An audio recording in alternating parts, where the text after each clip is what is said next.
You know it. I'm ready to go home and do the work. Wait on it. Say hi. Now I'm going to show you something that is going to totally blow your rocks off. Hi. How are you? Hello? I think you guys got a new band happening here. Hey guys! Oh, big guy, huh? All right.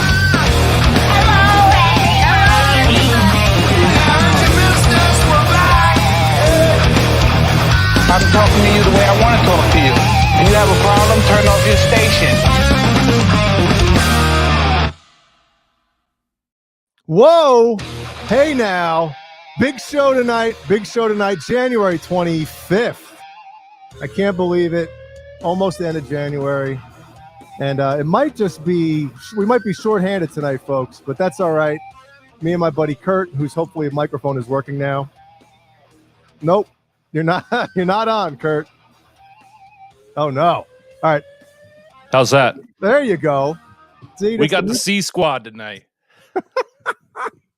There's the A squad, the B squad, and then hey, if enough guys get hurt, guys get in there. But I can't find my helmet. I don't know where it is. Hello, We got everybody. the practice squad here's tonight. Yeah, so we got a jam-packed show for you tonight. As you can see, we're going to be talking about maybe listening to a bit of the new Metallica song called "Screaming Suicide." Oh yeah, I should probably have that ready. I wish it was like that still. Oh, there we go. Nice. And we're going to be talking about Badlands Guitar Company. Their new, well, we'll talk about those guys. They got the GX1 guitar coming out, and we're gonna go over all that stuff. We'll show it on the website. Talk about the specs. Talk about what we like, what maybe we don't like. You know, Right. See who anyone in the chat if they bought one. I think one person on here already's purchased one. So well, if you didn't, tough shit because they're sold out. right. Yep. Got to be First quick time. on the draw, like me in the bedroom. That's what happens. You got 29 30 seconds. seconds, buddy. I could do it twice. Oh man, I gotta close something. Hold on. Something's open here that's not supposed to be. And it's not an adult film either. What the hell? While Jay's doing that, all the folks in the chat, we got 39,000 of you. We're gonna give something away tonight. Million homes. I put a thing in the chat already. I think a couple people have already entered, but we might as well give everyone a chance. There you go. Thank you, Jay. Yep. Damn, look at that. We do it for the Tim people. Thomas got Badlands number 49. Look at Yeah, that. that's who I was referencing. Oh, okay, my bad. Cool, Tim. Pretty exciting. Yeah, We'll be talking about that in detail. And sometime tonight, maybe the top of the hour, maybe around 10 o'clock, maybe a few minutes after, we're going to be giving away an MXR carbon copy pedal, courtesy of our friend, the Chad. I don't think he can be here tonight, but he's nice enough and kind enough to donate an awesome pedal. So hang around. You got to be here. You got to be here to win shit. You know, none of this, dropping in, hitting the, dropping the code or the hashtag and then leaving and then somebody telling you, hey, dude, you won it. Nah. You got to be here to win it. You got to hang. We only ask for 2 hours once a week. That's minimal. Yeah. That's right. So, yeah, you got the C squad tonight. We're going to make it a fun show for sure. So what's happening? That's happening. Had to get a little boost here of some energy drink. Already. What are you drinking, Monster? Yeah, I shouldn't, but I'm going to. If my parents are watching, my mom's going to kill me.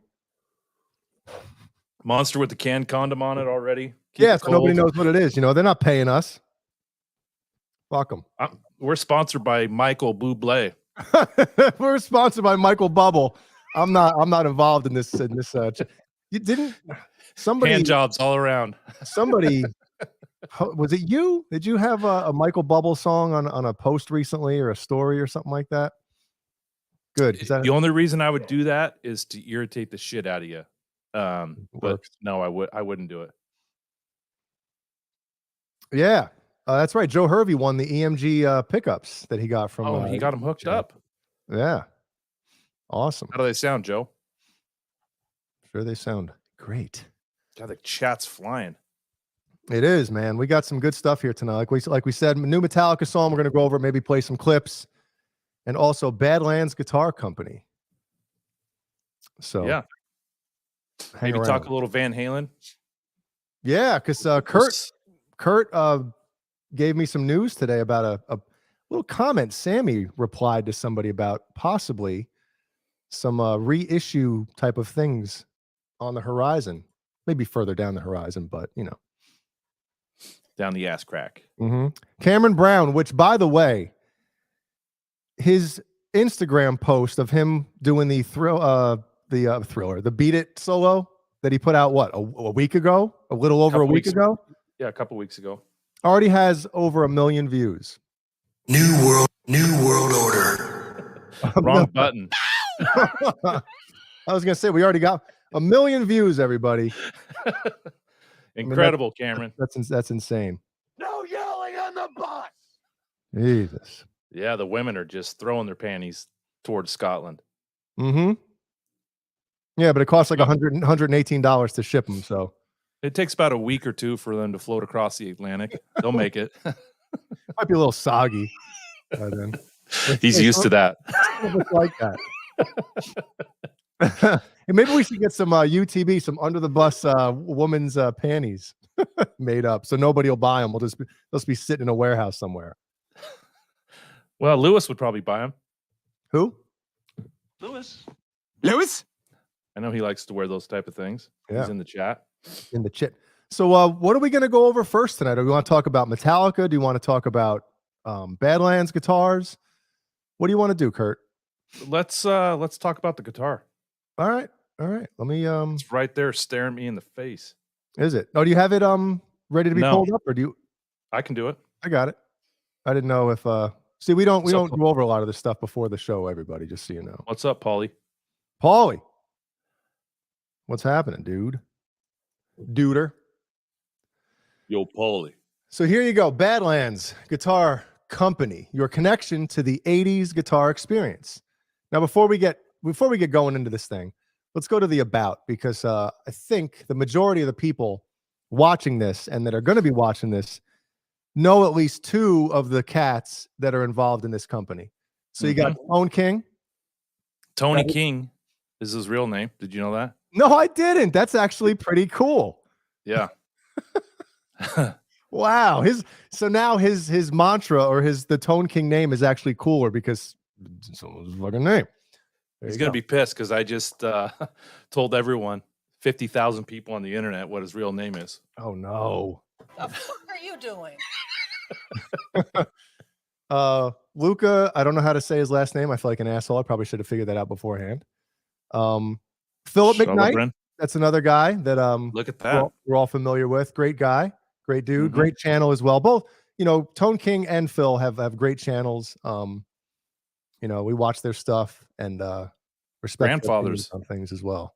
Grandfathers of this industry for our era, for sure. And then Brian Alexi. Oh, cool. So those are the guys involved. Let's just go right to the guitars. What do you think? Or sorry, guitar. Yeah, and apparently this has been in the works, Jay, for like the last 2 years or longer. Well, that's a good thing. That just means they didn't throw shit at the wall and be like, okay, that's cool. Let's just make it, Kind of like this show. Exactly. 8:55. Hey, you ready to go? And the builder is Joe Hervey wants to know who the builder is. Who's the builder? Someone local in California is what I've heard. I don't think they've divulged who it or is. Revealed that. But as Jay's going through these photos, I'm just trying to see if it's on. Yeah, getting a USA made 80s style shredder guitar, I think nowadays is hard to come by, especially when you're looking at vintage gear, or there's only a handful of companies that are still doing it in America, right? So in my mind, I think this is a great idea, and I'm glad someone finally did it. Well, I mean, here's the thing as well is, the guys involved, I mean, they're guitar players and they just don't want to, like, when I was watching the video that Phil put out and then Tone King as well, and then the one that both of them were on there, I mean, I know everybody says, oh, it's not about money. It's not about money. I think these guys, what they're doing, they're not like putting out a bunch of guitars and hope they sell. Like, they're putting out, hey, here's the specs for this guitar. Here's what it's going to look like. Right.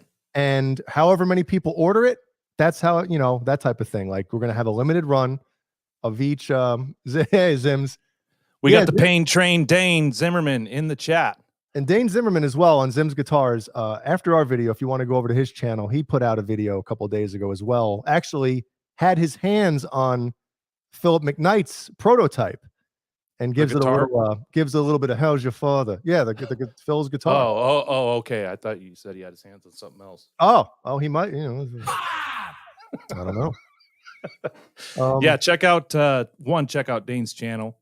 2, check out the video. He had the guitar for a couple days and great video. Yeah. So what's up, Dane?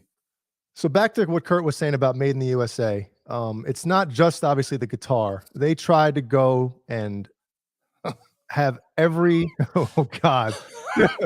have every ounce of what goes into this guitar as well be made in the USA. There was a few things obviously that couldn't.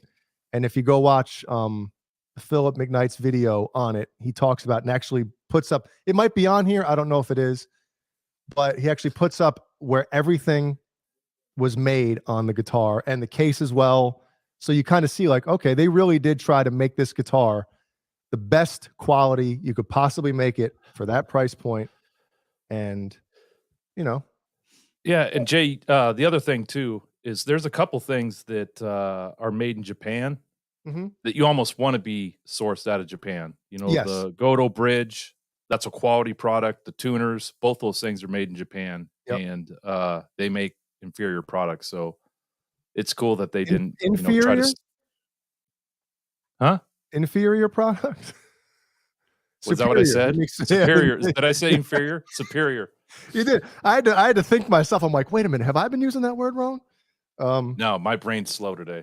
Jay, how much are they paying me? They're not paying me shit. And listen, we're going to get into our personal opinions about this.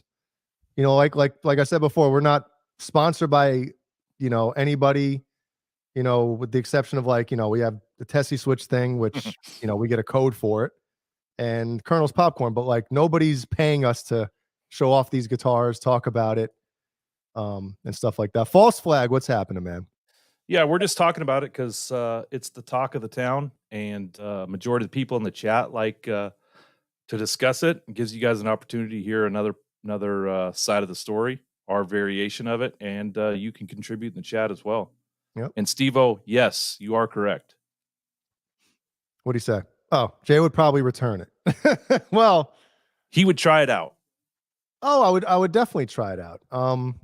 Like I said, we'll give our personal opinions momentarily, but let's just go through. Go ahead. Sorry. No. Shit. I don't know where I'm going with anything either. Superior. So limited production run, right? So you got they really tried to make this thing look like it's sitting on the wall in a guitar shop in the 80s. Right. And I think for the most part, they succeeded, right? I mean, it looks like an 80s guitar, especially with the tinted maple fretboard. I guess that they kind of made to look like an aged, right? And you're probably right there. Fairfield Agreed. Guitar Lewis. Yep. Lewis. So you got the unique custom graphics, looks great on stage and in the studio, just like the best 80s hard rock guitars do. Angular headstock. So let me see if I can get a picture or zoomed in or anything of the actual headstock here. Well, here's all the specs. Specifications. Can anybody? I don't know. Let me see if I can actually. God damn it! Son of a. Can you really make it out on here? Okay. Can you see the mouse? Yeah. So there's an extra little thing there, and the way Philip says is that basically, if you hang this thing, it's perfectly symmetrical. It'll hang evenly. Yeah, it's a headstock fin. Yeah, I mean, you know, it's kind of weird, but kind of cool at the same time. You know, I like how it's striped like the actual paint job. You know, it's pretty neat. So what do you think aesthetically? Right? For me, Yeah. I love the maple fretboard. I like the inlays. It's got red dot inlays, and then it has the California sun on the 12th fret. I actually like the paint job.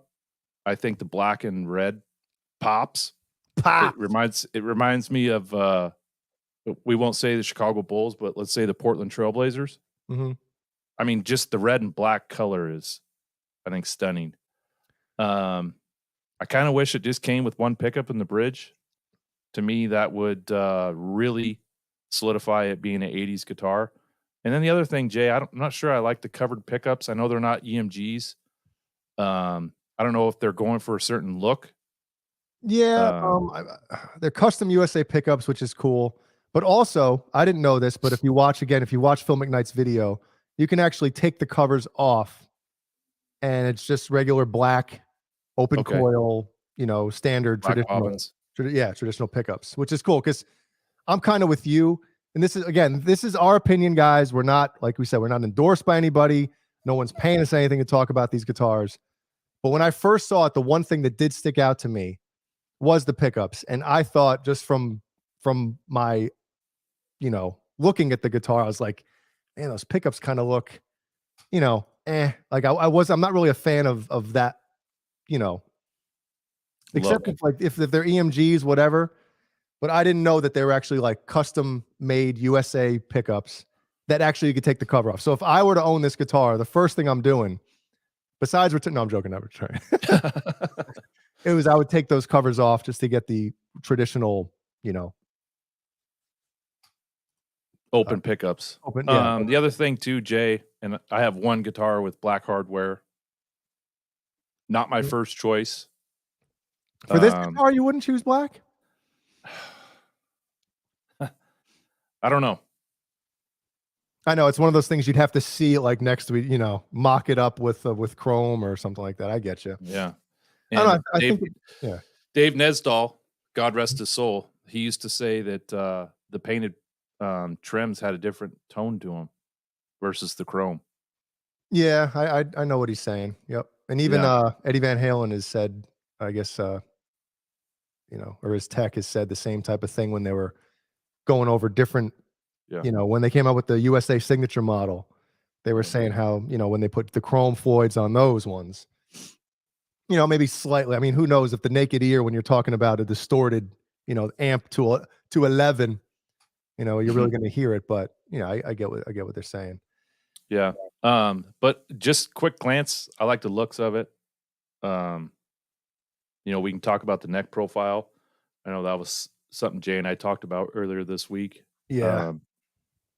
I know that's a tough one too, especially if you're only doing a short run of 50. You want to try to get that demographic where you can hit all players. Because some people like the thin, shreddy.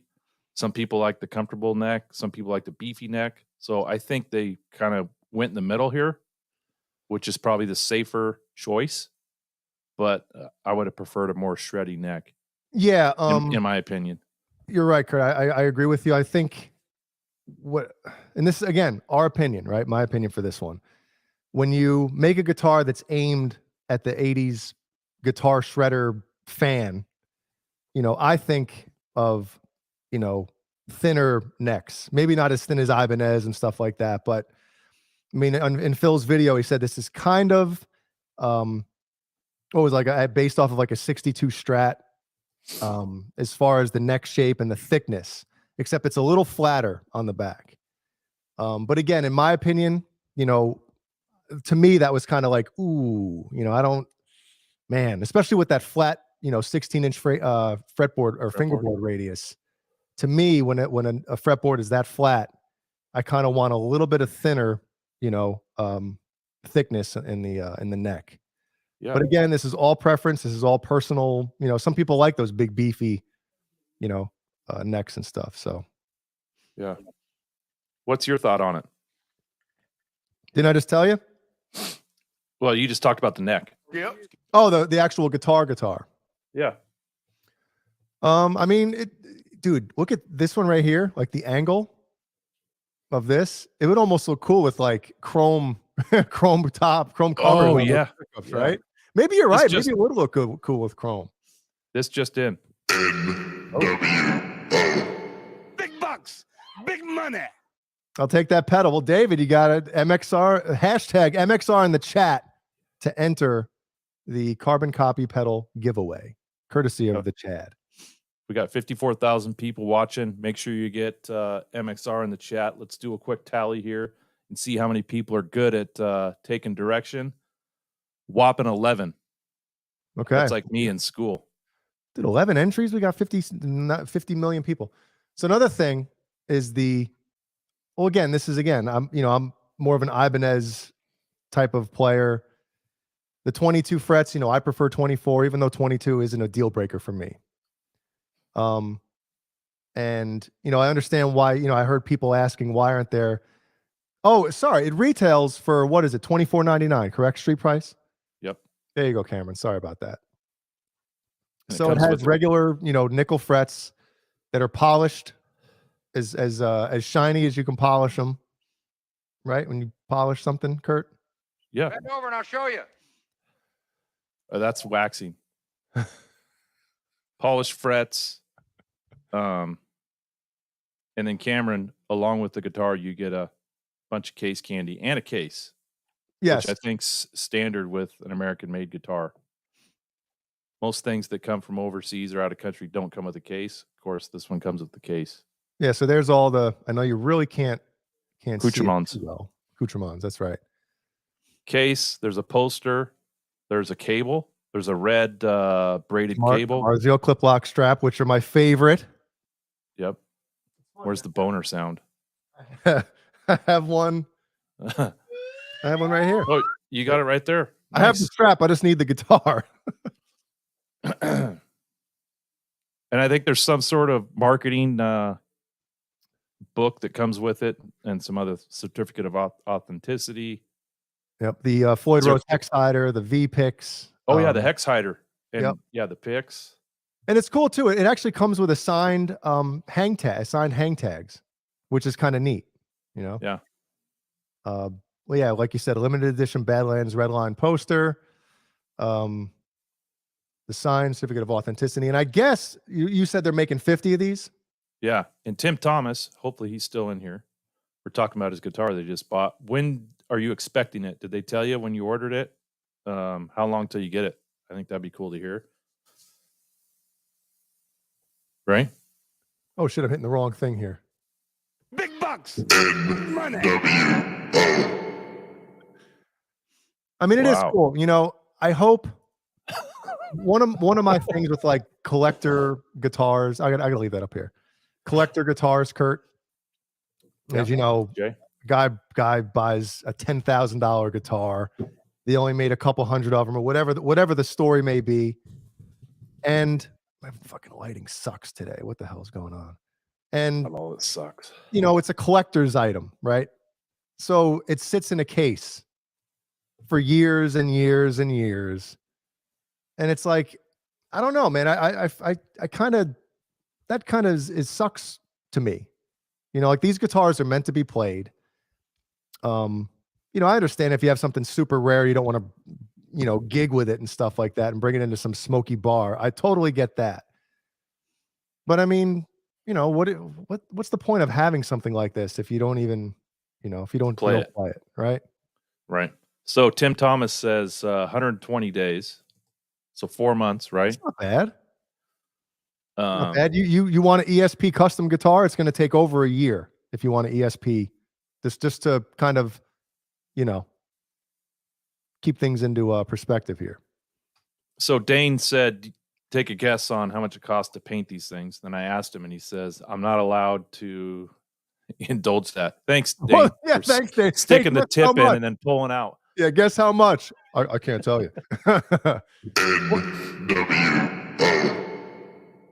David Scher again. Big bucks, big money. Well, and they're also hand painted as well.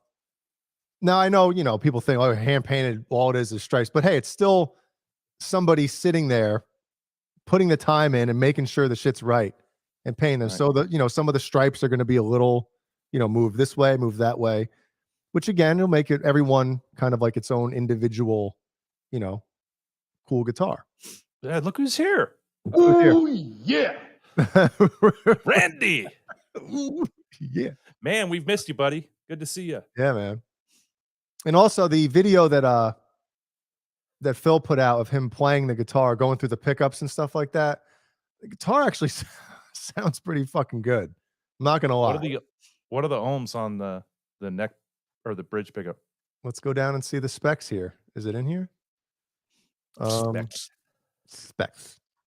So you got the neck pickup is 10.1K. Wow. And the bridge is 14.3.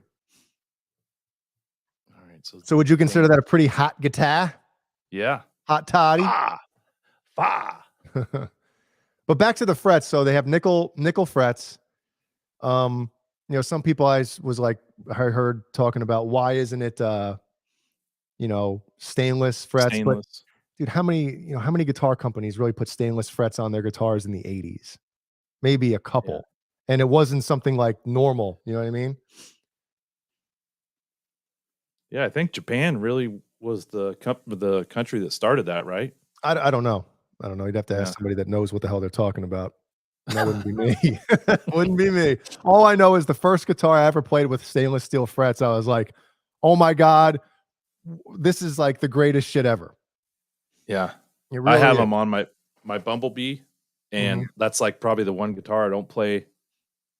I play the least, which is crazy. What's the reason? But I don't know. I have no idea. But yeah, those stainless steel frets are sweet. Yeah, it's like glass, Yeah, like my balls. And one thing I like on here, and I know it's a trivial thing, but the recessed cavity covers.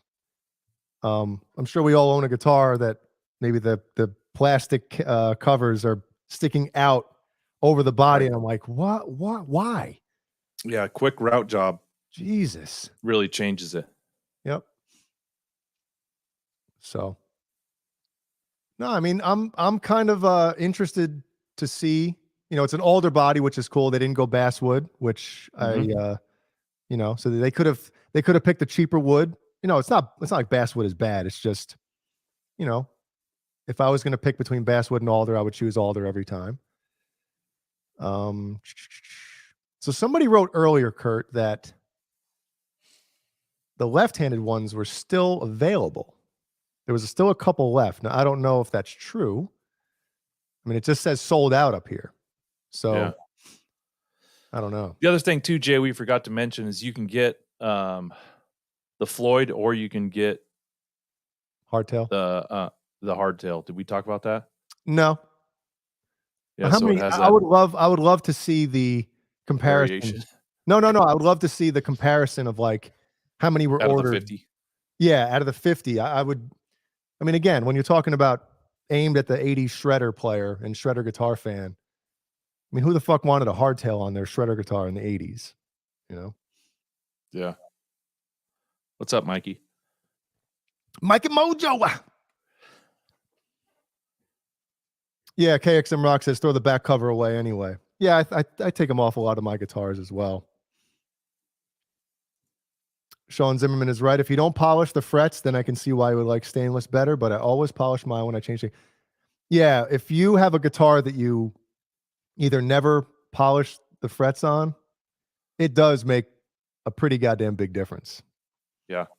Yep. Okay, Dane said, there you go. Or we're left-handed. So what's the population? Is 8% of the population left-handed? You're asking the wrong guy. Should we go back to that? You're messing with the wrong guy. Remember that Simpsons episode when who'shamacallit, what was his neighbor's name? The nerd. Flanders. Didn't Flanders open up a left-handed store? Remember that episode? Left-handed screwdrivers. False flag, don't go anywhere. What are you doing? Later, man. See you, false flag. God. Yeah, so you got 4. What? Randy Price says stainless steel frets feel good, but they have a weird pinging sound they make when playing clean or unplugged. Damn, he's got an ear. I mean, they are brighter, but again, I mean, you don't have to get anything refretted. I have a couple guitars. Well, one actually got, what is it called when they actually file them down or whatever? Dress the fret. Didn't you have one like, was it fracked or what the hell do they call that? Oh, Flecked? yeah. I sold that one. Oh, you did? Esdell actually. Chuck Watson. Happy Chuck Watson. birthday. So you're watching us for your 56th birthday. Lucky him. Wow. Hope you enjoy yourself, Chuck. See, here's how Chuck feels right now. Whether you like it or don't like it, learn to love it because it's the best thing going today. There you go. That's how Chuck feels about this show and this channel. I can't even remember if I came on my birthday. I might have taken the night off. That's how selfish I am. So Randy Price says, I noticed on my Made in Japan Wolfgang and my ESP Josh Middleton has stainless steel frets and the pinging is super loud. Interesting. Yeah. Let's see. Can you hear that? Yeah. No. All right. What else we got on this page? I'm going to say hi to everyone in the chat. Okay. While we got him here. 5150 fair warnings here. Hope you're feeling well, buddy. Good to see you. The one and only Bo Zeke. Hey now. Longtime fan. First time watcher. Celebrating his 56th birthday. Chuck Charles Watson is here. Cobra Kai Platoon. What's up, man? We have Lewis. Fairfield Guitar. False Flag was here. He probably had to go back to work or go to sleep. Jason Lee's here. What's up, Jason? Joe Hervey, 84. What's up, man? KXM Rock. Mikey. Go ahead, Jay. He's frozen. Oh, no. Mikey Mojo's here. Jay's frozen. Hopefully he can get back in. Otherwise, I'll leave. We got R2, R3, locking. Randy Price is here. Robert Ramford. What's up, Robert? Good to see you. Sean Zimmerman. Steve-O 5150. What's up, Steve-O? How you doing, buddy? Tim Thomas is here. Proud owner of one of these new guitars coming in 4 months. Zach Dong. What's up, Zach? And then the Pain Train Dane Zimmerman, all the way from Mesa, Arizona. Make sure you guys check out his channel as well. What's up, Dane? All right. Well, now that Jay left me, what the hell are we going to talk about? Make sure you guys get in the chat. We're doing a giveaway tonight on top of the hour, I believe Jay said. We're giving away this MXR carbon copy pedal, courtesy of the Chad. So put in the chat, hashtag MXR, and we will do a drawing. Let's see how many entries we have so far. 20 entries. So you got a 1 in 20 chance of winning. All right. Cool. What else has happened, everybody? Nothing? Now it's a great show. Yeah, thanks, Lewis. Thank you. Hey, real quick, before Jay pops back in here, I want to give my brother a plug. He just started a new podcast. My brother, let's see, he's 6 years older than me. He lives in Phoenix, Arizona, and him and his old high school buddy, bandmate, they started a new podcast. It's called Tape Heads. And it's not actually a YouTube show. It's actually a physical audio podcast. Let me pull it up here so you guys can see. And I recommend you guys checking it out. Here we go. Whoa. All right, there we go. So Tapeheads, 80s music and beyond. And I believe when you go into Apple or whatever platform you listen to, Tapeheads is one word. So what they do is about every 2 weeks, they'll come out with a new show. They'll dissect some sort of song in the 80s and then a movie from the 80s. So it looks like they have 5 episodes already. They did Yes, Owner of a Lonely Heart, Van Halen, Hot for Teacher, and then this just dropped a couple days ago till Tuesday. So go check it out, subscribe to them, and let me know what you think. All right. Jay, how you doing? What's going on?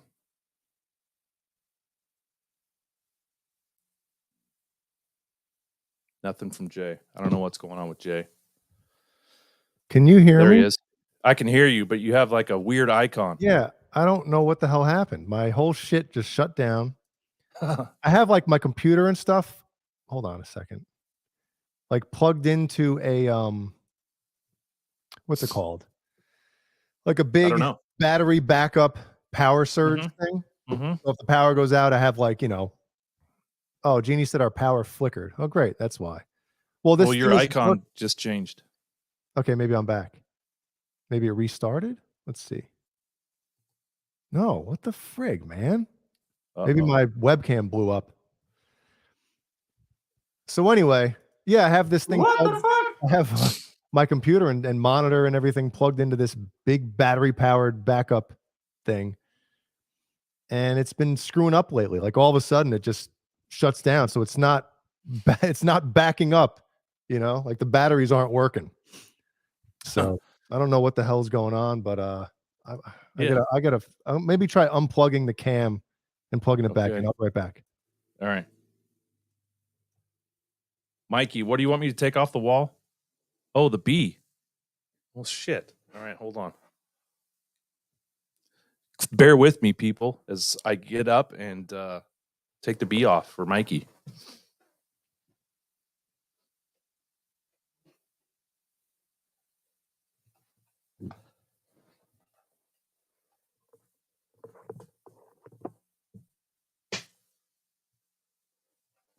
What do you want me to do now? Show it? All right, here we go. It's not easy to do with headphones.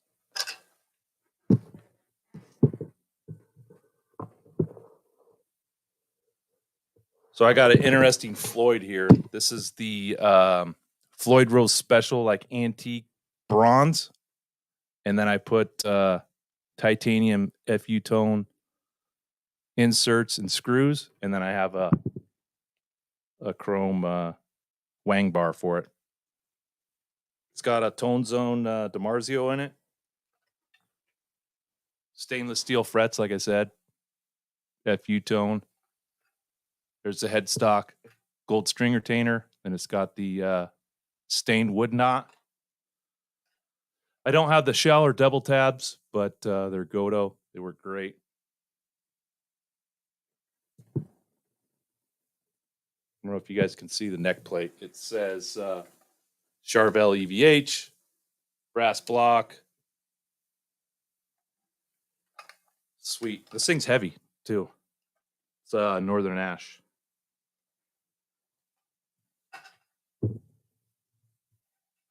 Now it's going to fall down. Thank you, Cobra Kai. God damn it, dude. What's going on with this thing?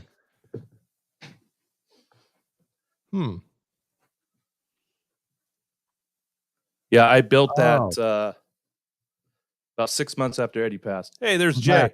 I'm back. Dude, everything got reset. Like, what the hell is going on?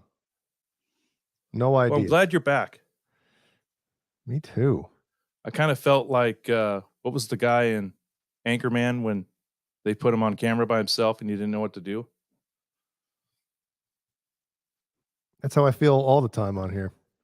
Oh, and the Fairfield guitar strap as well. Sorry, Lewis. My apologies on that, Lewis? buddy. That's good. We're So good. there was one other thing I wanted to bring up on here.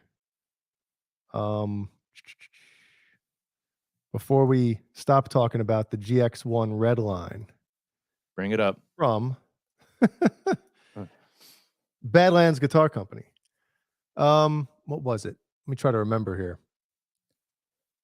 Yeah, your brain just gets all fizzled when technical shit happens to you. Well, dude, it's just weird. I'm sitting here, right? And all of a sudden, both my monitors go out. I can still hear me. Like everything else was on, except for all of a sudden it was just, black screens. It's like, what the hell? So I had to figure out what the hell happened. Black screen of death. Oh, Honky Tonk's here. Got a long sideburn. Got my hair slicked. So we got to get that song. We got to get that great. song. We'll get flagged. Remember, every time we do anything WWE or WWF, it's like instant copyright strike. We get falsed. So they're making 50 of these ones, right? And so basically, like we talked about earlier, instead of building 1,000 guitars or $5,000 guitar or 5,000 guitars, it's more like hey, if people dig them, they buy them. We don't have a warehouse or stores stocked with guitars where if we can't sell them or something. And also, maybe they'll see like, okay, this worked, this didn't work. Mm-hmm. So even if, you look at this guitar and you're like, yeah, it's kind of cool, but it's not really, maybe there's some specs on there that you're not digging or whatever the case may be. They're going to build different stuff and different guitars. So again, I don't know, maybe somebody else did, maybe they talked about it when the next one will be announced or whatever like that. But I think it's pretty neat. It's cool that a guitar company is doing something like this. I don't know. I can talk about this stuff a lot, but it's a pretty neat thing. It's a different way of going about it as well. Yeah, and I'm actually interested to see what the next 50 are going to look like. Mm-hmm. The other cool thing too is maybe some of the consumers of the first 50 may give them some feedback, or they may see some reviews online where people like certain things or maybe dislike certain things, and they can adapt to the next generation too that they're going to make. Yeah. I'm sure it'll probably have a different style of paint scheme on it. What do you think? If I were to guess, Kurt, I would guess more of maybe not a double cut, maybe more of a V type of style for the next one, maybe. That would be cool. I know you're not a big fan of those different shapes, but I like them. Well, some dudes look cool playing the V guitars. I do not. You don't look cool playing anything. Don't look cool playing with my where is it? What's up, Amanda? And Kevin Bethel. Hey, man. Hey, Kevin Bethel. Bo Zeke brought up the name, and I was telling Jay, I'm not a fan of the name. For some reason, maybe it's just from my 19, 20 years in sales. You put the word bad on something. What about Michael Jackson? One of the greatest selling albums of all time is called The Bad. That's a little bit different, though. It's Michael Jackson. Yeah. And he could do anything and it wouldn't be wrong. Well, we know that. But yeah, the name, I think there was a band named Badlands. Wasn't there Badlands? Badlands? It was a great band. And then the singer got arrested, and I think he's still in jail for doing something really bad. Well, there you go. Really bad. I don't want to even say what it is on here because when in Rome, because it's bad. Badland Bruce. But yeah, I don't know. If it took 2 years to put this together, maybe they put a lot of thought into it, and I could be misspeaking, but that's just my thought. Well, Kurt, remember how difficult it was for the four of us to decide on the name for this channel? Oh shit, yeah. How could you imagine when you're talking about four co-owners of an actual real company that's money's involved and all this crazy stuff, making guitars, and I mean, I could just imagine how difficult it was for them to all four of them agree, And everyone in the chat, it took us like a month. We went back and forth on a bunch, and one of the ones I think we all four really got close on agreeing with. We decided last minute it wasn't a good idea. We were going to call it shooting it. Shooting it. There you go. But we thought it would be looked at negatively, so we changed it. And Jay actually pulled this one out of an archive, which I think has worked out well. The branding's awesome. I love the logo. So good choice. You got my vote. Well, as far as the Badlands band, I thought the singer like got arrested for something, and it was so bad that like they stopped printing the record or the CD or whatever. Jeez. And it wasn't on. I think it just got put on streaming platforms like in the past year, maybe. So there was a long time where they're like, listen, we don't even want to associate ourselves with this band. But so yeah, Philip said, where is it? Oh, there it is, right on the screen. Tons of different name ideas. I'm sure there was. I mean, how often does it, when you have 4 different people involved, does one name? I'm sure everybody had a favorite name that they were digging. Right. So. And Dane, do you know if they have the next guitar already kind of queued up, or are they waiting? I would think so. Right. Yeah. And Steve, that was Fleetwood Mac. I think you got your wires crossed there. Yeah. So the one thing, when I saw the cable and the strap included, right? Yeah. Now I'm sure it's just the company like, hey, other companies like, hey, we want to, get involved in this or contribute to, this cool thing you got going on. But it almost, when I think of, the guitar comes with a strap and picks and a cable, it's like a starter kit, a starter guitar type of thing where, it comes with this and that, like parents buying their kids their first guitar. What comes with all this shit, but it's like, there's a reason why it comes with all that shit. Well, think about it. You buy this guitar, you're going to buy a red strap, right? You buy this guitar, you're going to buy a red cable. So they're making it easy for you. Oh yeah, I get it. I get it. Yeah. And again, DiMarzio is an American company. Yeah. And who made the strap again? Runway Audio instrument cable. I believe they are American company as well. So you're not getting cheap shit. Like they didn't skimp on any piece to this guitar, Yeah, the case is cool. The case is cool, and also if you go back and watch Philip's video, he goes over the 3-way switch. It's a Musicraft switch. The original one, I guess they were going to use. They kept Switchcraft. Yeah, Switchcraft. Did I say Musicraft? I meant Switchcraft. Yeah. I apologize. That's why Kurt's here. And I guess the first one that they were going to use wasn't really. It was like failing or something. So they're like, you know what? We got to put a better one in here. I wish more guitar. And that's the thing too, is like when you go to this $8 part, you see everything that's going into this guitar. When you buy an Ibanez guitar, or you have to really dig to find exactly what's in that guitar. And a lot of times, the meat and potatoes to the guitar is going to be great, but sometimes they skimp on other shit, and it's usually the electronics, right? And next thing you know, a year down the road from unplugging, plugging, unplugging, plugging, the input jack goes, or the 5-way or 3-way switch goes, or all of a sudden it's like, son of a bitch, the thing's cutting out. What the fuck? The volume pots go on. It's like, and Jay, those are the cheap parts of a guitar. Yeah. I mean, if you think about a input jack, a volume pot, and a 3-way selector, I mean, that's $30-$40 worth of electronics right there. Yeah, for us to buy. But if you're talking the good about shit, the good shit. Yeah. Yep. Yeah.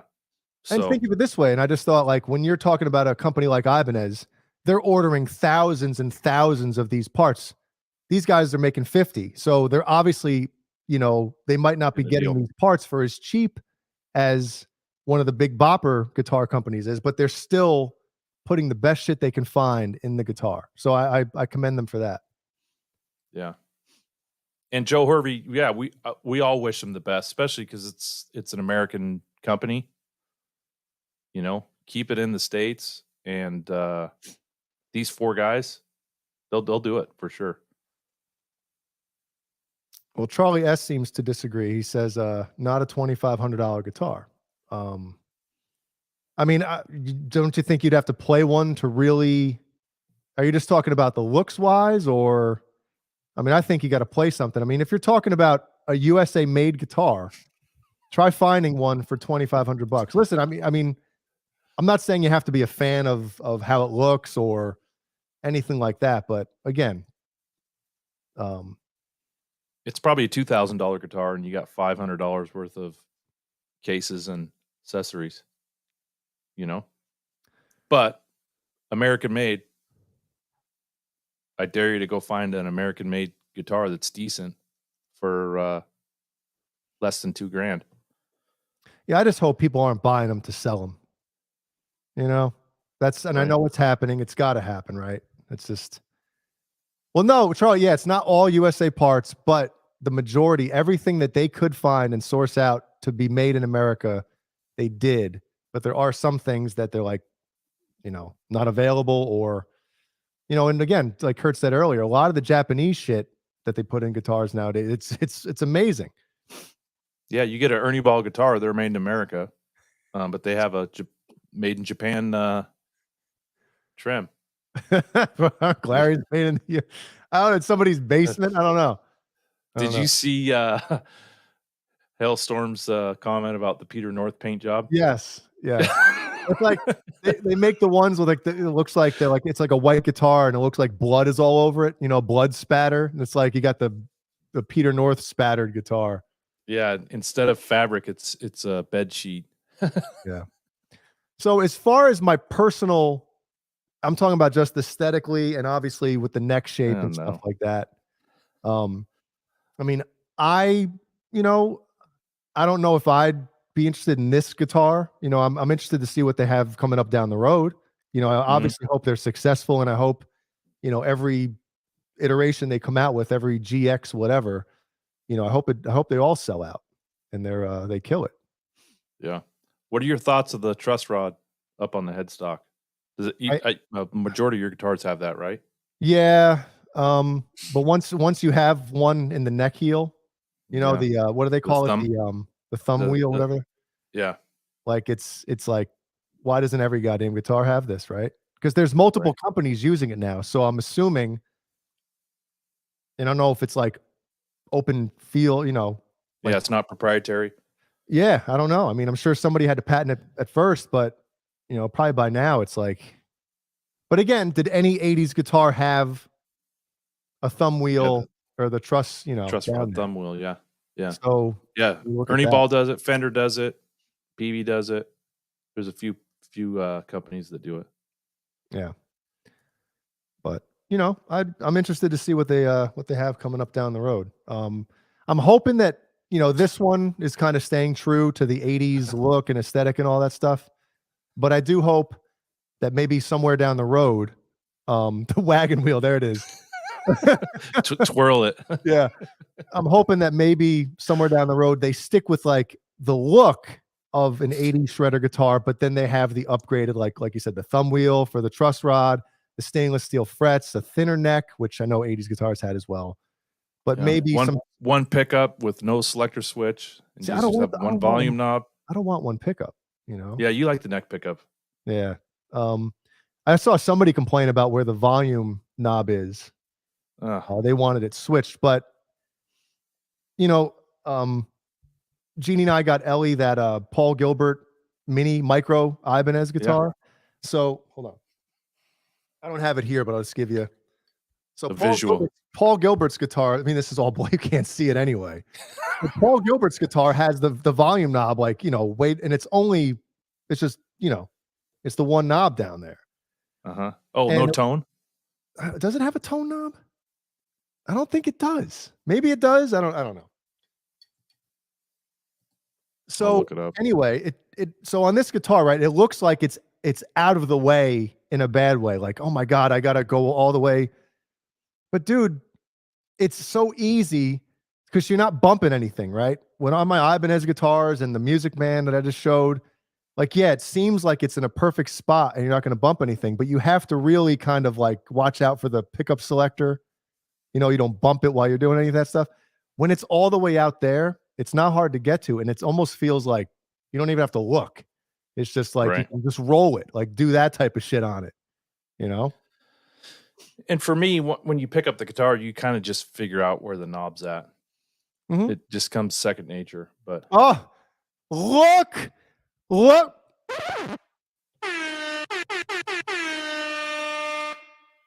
She'd definitely be boner of the month. I love the laugh.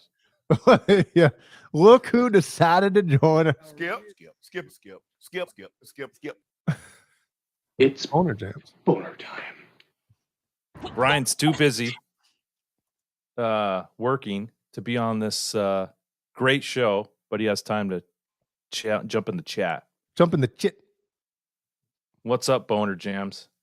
We miss you. Do we? No,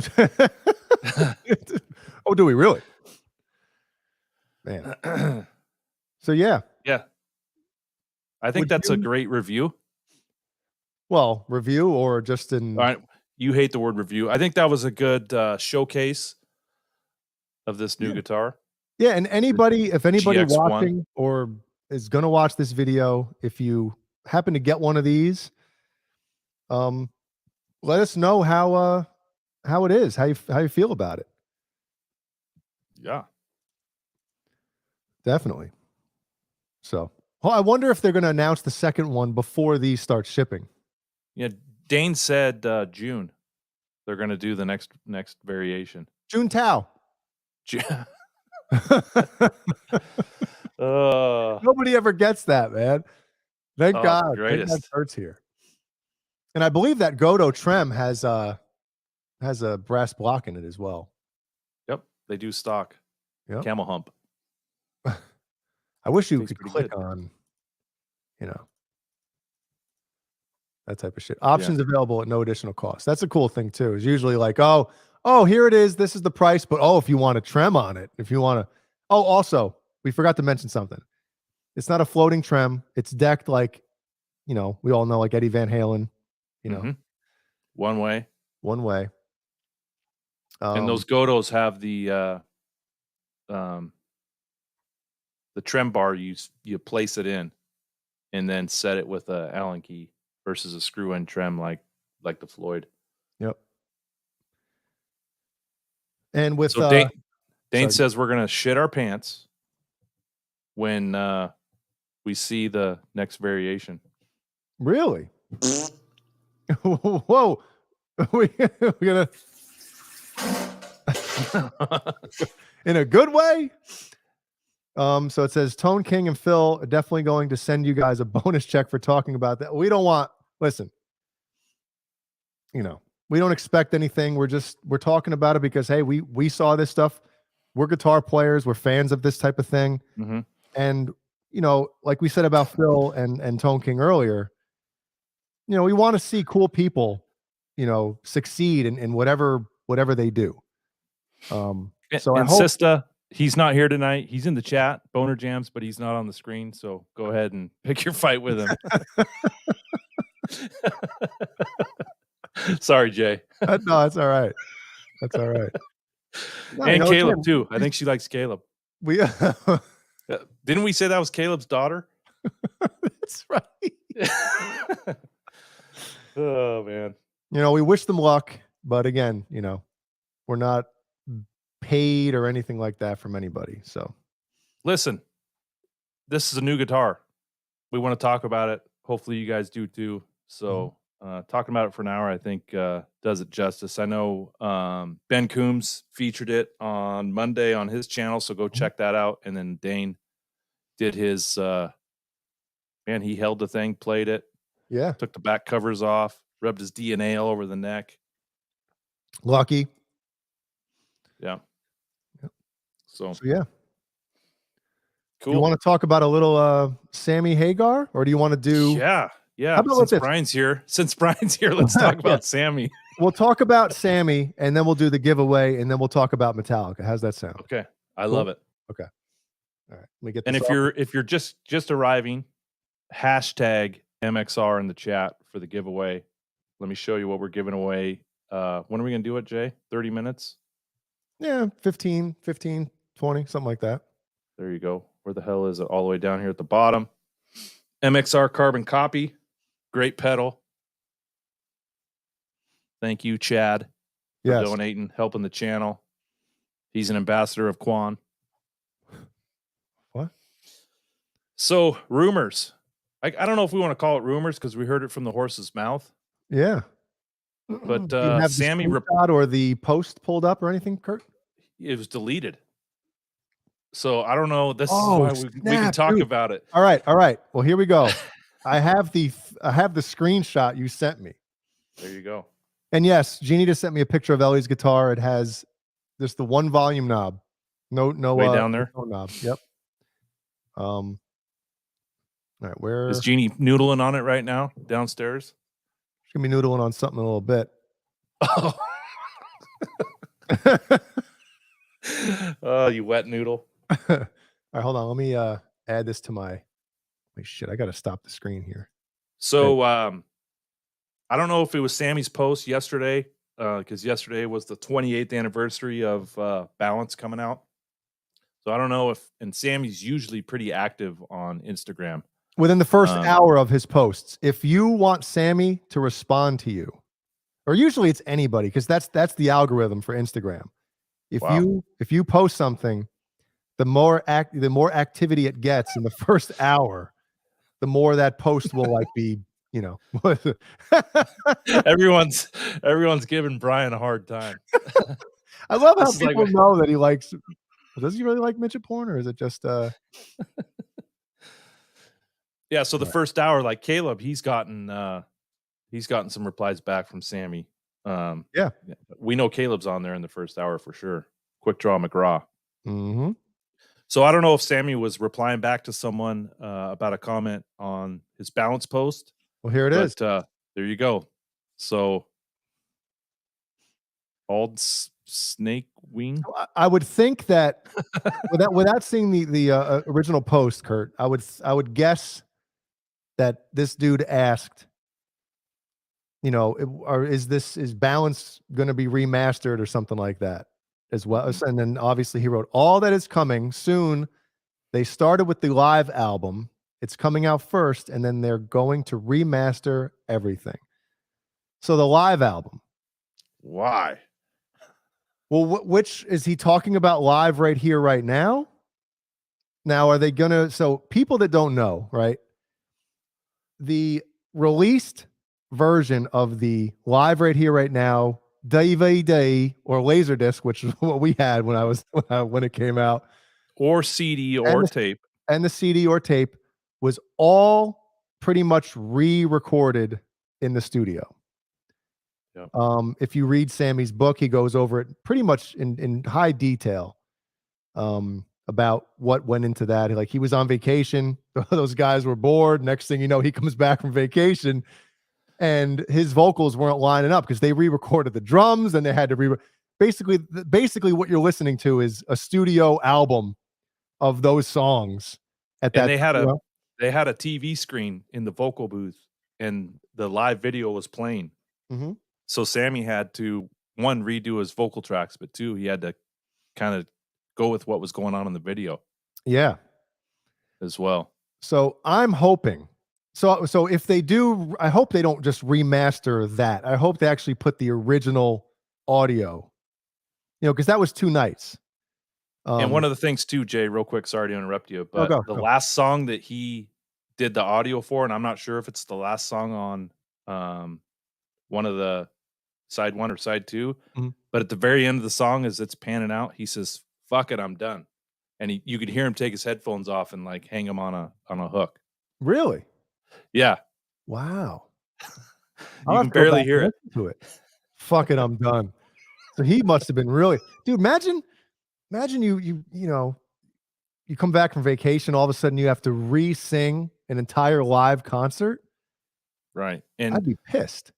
when you're on tour, you're in vocal shape, and the whole warm up process, and they have the days in between. I mean, who knows what kind of shape his vocals were in, but he probably did it all in 2 or 3 hour stint, right? Yeah, he said he did it all in one, which I'm sure is bullshit. That part he probably over embellished a little bit, but I mean, The other thing too, Jay, is he didn't say anything about Michael Anthony being there. Oh, so what you're insinuating, Kurt, Yeah. if I may put words in your mouth along with something else, is that quite possibly Eddie re-recorded Michael's bass. Yeah, I mean, would he do that? Yeah, Yeah. because I mean, according to inside sources, I mean, some of those songs, Mike played bass in the studio, but some songs Eddie played, and I think didn't Michael admit some of that stuff as well? So, Anywho, off, man. So we're kind of going off on a tangent here, but so they're starting off with the live album. Hold on. Let me finish my thought on this. I hope if they do re-release that live right here, right now, I hope it's the original audio, not the re-recorded shit. But I really hope it's a remixed or remastered. Live Without a Net. Live Without a Net, dude. That's what I was going to get to. Huge boner if they do that. I'm telling you, that would sell. Yeah, that would sell. Yep, we talked about that many times, dude. Of how great would it be to have a Blu-ray release of different camera angles? Obviously try to match up because they'd have to take all the footage, all the film, and match up everything. But I'd love, like, you want to watch, like, have isolated cameras. You get to watch, when you're watching like the NFL or something at a bar and there's 15 fucking boxes on the screen or whatever. Yeah, you can watch Alex for the whole time. Yeah, you could watch him pissing in the garbage can. Watching Eddie friggin' go over and lighting cigarettes and stuff like that, like on the side table or whatever. Like, how What's up, William? What's up, man? So that's what I hope. And then obviously they'll remaster all these Sammy records. And, Well, my thought is we got a slim chance in hell of them re-releasing a DVD.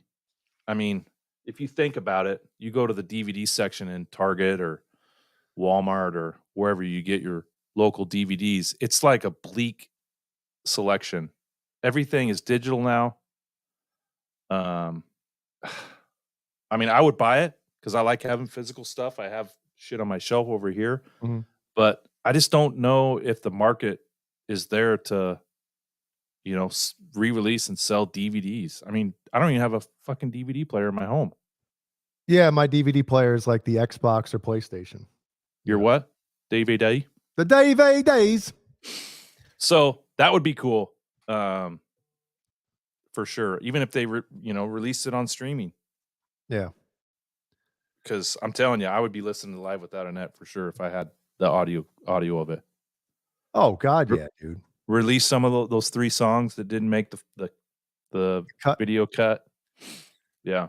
See, now, Kurt, I don't know if you kind of thought of this the same way I thought of it, but when I read this, the key to me is they're going to remaster everything. So he's still, I know he obviously is getting, and he's waving. Yeah. So obviously, he's not on the inside anymore. I mean, he's obviously being told. I mean, I'm sure his management or whoever is in contact with, as Alex would say, the powers that be, right? Van Halen Camp's management being so told, to speak, what they're going to be doing, which I think is cool. I mean, at least let the guy know that what they're going to be doing with the material that he was on, right? Yeah, it's interesting when you think back when they did the best of albums, they had to like revisit stuff with Dave and stuff with Dave because it was his material. Yeah. But yeah, I'm excited. Who knows how long this is going to take to pan out?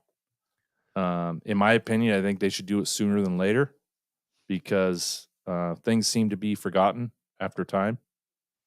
And especially if Sammy, stops touring in the next 2 years, and we're still waiting on these remastered albums. Like, they need to do it now while, the iron's still hot. But we'll see. Yeah, I mean, it's 2023. Is there any anniversary of anything coming up that they could a lot? It's just, from a business point of view, not that I'm a businessman, I'm far from it, but you don't want to just, blow your load everything at once. So they're going to space things out. Obviously the live album, according to Sammy, which got deleted, is going to be the first thing that they're going to talk about or put out. Yeah. So obviously there's going to be some kind of build up to that. And then, after a certain amount of time, then they'll, I guess, remaster all the Sammy, but all those will probably come out at the same time digitally, right? Like the 2015 remasters of the Roth era. It was all just, here it is, And hopefully they do like a 4-box or 5-box set. Actually be a 6 if you do the live album. 6-box set for CDs, maybe some vinyl. Vinyl's hot right now. I mean, they're rebranding vinyl that wasn't even out in the 90s. They're putting it out now. So if they did vinyl, I would buy the vinyl. But yes. Here we go. Yes. There you go. Wow. Yep. So 30 years ago. Sammy Reynolds. Well, if we see an announcement, what was the release date? Sammy, while you have all this info, what was the release date of Live Right Here, Right Now? It was the spring of 93. Okay. Dude, I remember like March or maybe February. And didn't it get delayed too or something like that? Oh yeah. Yep. Man. What's your thought on the 4-pack of Sammy as far as sonically? Well, obviously Balance sounds the most well, I know modern because obviously the original mix is modern. I mean, Oh You Wait When 2 just sounds flat and dead. I think it's the worst sounding Van Halen album hold on, before you go into a different kind of truth. I'm talking about the original, 78 through 95. Oh You Wait When 2, I think, needs the most help as far as just, any of that stuff. But Jason Lee, I think For Unlawful Carnal Knowledge needs some tweaking. Listen to it, especially if you listen to it and then click back and forth from some stuff from Balance. That's what I do, especially now that you have it digitally and you can put in headphones and listen to it on your phone. February 28th, 1993. Jeannie BL. Is that what she said? Yes. Jeannie BL. There you go. Because I think For Unlawful Carnal Knowledge is a great sounding album. They did a great job recording it, but I think the mix could use some help. What are your thoughts? Well, I feel like I'm always in the minority on that one.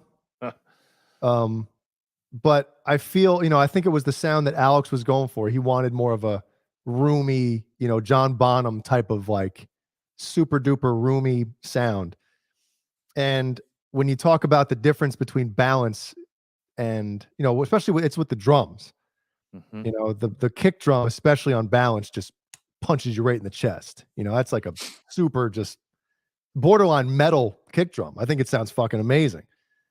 And I think that's the lacking part for Carnal Knowledge is the kick drum it doesn't have that punch, Punch. But again, that's the sound they were going for. I think it sounds great, like you said. But I mean, in my opinion, I prefer a kick drum that kind of makes you, have a heart attack. Right. No, sure. I do too. And in 92, that might have been the sound that was popular. But I challenge all you guys, was there 54,000 people watching? Get on your phone and pull up pull up For Unlawful Carnal Knowledge and then pull up Best of Both Worlds, the double album that they did that's remastered, and listen to one song that's on that Best of Both Worlds, and then go back and listen to something that's on For Unlawful Carnal Knowledge or OU812 or 5150, you can tell the difference dramatically. Are you talking about But- the same songs from? Yeah. Yes. Like talking because about a song that is on the original Yep. master compared to the one that's remastered on the best of. Yes. Okay. Oh yeah. It's incredible the difference. Yes, it is. Yep. You're Yeah. right. So, yeah, that's my It's all that's just my different. I mean, you talk about. I love how 5150 sounds. Love it. Mm-hmm. I do too. You know, and people complain about the toms all the time, which I totally get it as well. But I mean, I think it fits it. You know, it's like when I hear it, it's like, you know, that was the time, dude. It's 86, right? Like what? Yeah. You know, it's just crazy. Yeah, Andy Johns was the producer on that, engineer. Yep. And that's, you know, and I remember the interview, Kurt, with him, like when he's talking about how Alex wanted his drums to sound, you know, he wanted, because obviously Johns was the one who helped in that whole thing. And the problem is the room at 5150, it was small. Yeah. So they had to do so much stuff, and it's a lot easier now in Pro Tools and any kind of digital, you know, like audio workspace or whatever, with plugins and stuff to get, you know, I've recorded drums in a bedroom, and then you take the overhead mics, you copy them, and then you compress the shit out of them, and then you put like room reverb or studio reverb or hall, all this different kind of thing, and you just blend them in slightly to the overhead mics. And it sounds like you're playing in a fucking $1 million, you know, huge studio. But back then it wasn't as easy. You know what I mean? You had to do so many different things, manipulate things, and all this crazy stuff to get a drum set to sound like it was played in a goddamn, you know, huge room. Right. And if you remember the inside sleeve of For Unlawful Carnal Knowledge, where they had Alex's drum set and it had like 50 mics hooked up to it, there was like 20 above him, and you saw all these cables going down underneath him. But I think Alex asked for the John Bonham drum sound after the first album. Every time he was asking to try to get that, and never could, till finally 91 he got it. But and I think the balanced drum sounds the best out of all of them. Yeah, I agree. And if you go listen to the Japanese release that has Crossing Over, you remember that song? Mm-hmm. So on the left side is Eddie playing drums, guitar, and bass. And then on the right side's Alex and Sammy. You can hear the Simmons drums on the left side that Eddie was playing on that track. Wow. From like the early 80s. Yeah. Oh, shit. All right. So Wayno has a cool question. It says, Jay, what is the kick drum on a record that made you say, holy shit? Mine's the same one, dude. Justice. First time I cranked that in my truck, I said, Lars captured a live kick sound. Agreed. It's funny you say that, because in my old car, this is before, you know, was married or anything. I had a bass box in my trunk. Like it was either a 2x10. I think at one point I had like a 2x10, and then it was like a 1x10 or something, right? Was it ported? Yes. So, my buddy Freddie, who I worked with at the time, he was a Metallica fan. So we went out to Freddie lunch Fast one day. Fingers. My buddy Freddie. So he was a Metallica fan. So I had him sit in the back seat, and he didn't know, you know, I had a bass box or anything in there. Fucking turn Justice on, you know, the intro to Blackened comes in. All of a sudden, the that comes in. He's like, "It fucking sounds like Lars's kick drum is in the trunk." I was dying. But yeah, that kick drum, and that, you know, people talk shit about that mix and stuff because, you know, obviously where's Jason on it and everything like that.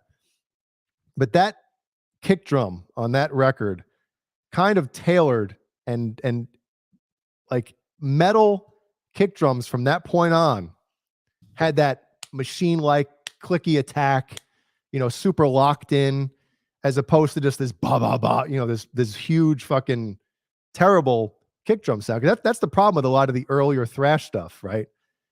Is like it just doesn't have that close mic'd, you know, they didn't really understand. I don't want to say they didn't know how to record that stuff then, but they didn't know what it was supposed to sound like, for lack of a better term, you know. Right.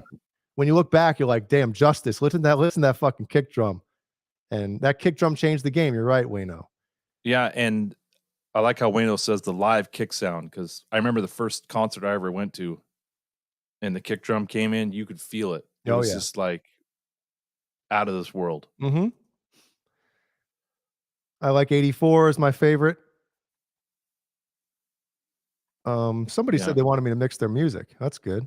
Who was it? Hey, KXM Rock, if you want me to mix your shit, let me know. Jay's the man. Let's see. All right, let's get the Sammy stuff off. Let's do a giveaway. All right. Last time in the chat, 25 entries, 1 in 25 chance. It's like the Houston 500. To win this bad boy. Carbon copy delay, which I think, isn't that, didn't they try to copy Eddie's, what do you call it? What the hell was this? The old delay he had back in the day. Oh, like the Eventide? No. Before that, someone will say it in the chat. Back on like the first 3 albums. Oh, yeah, somebody. Echoplex. Echoplex. There you go. That's what it is. They're trying to emulate the Echoplex with this pedal. I've heard this pedal is awesome.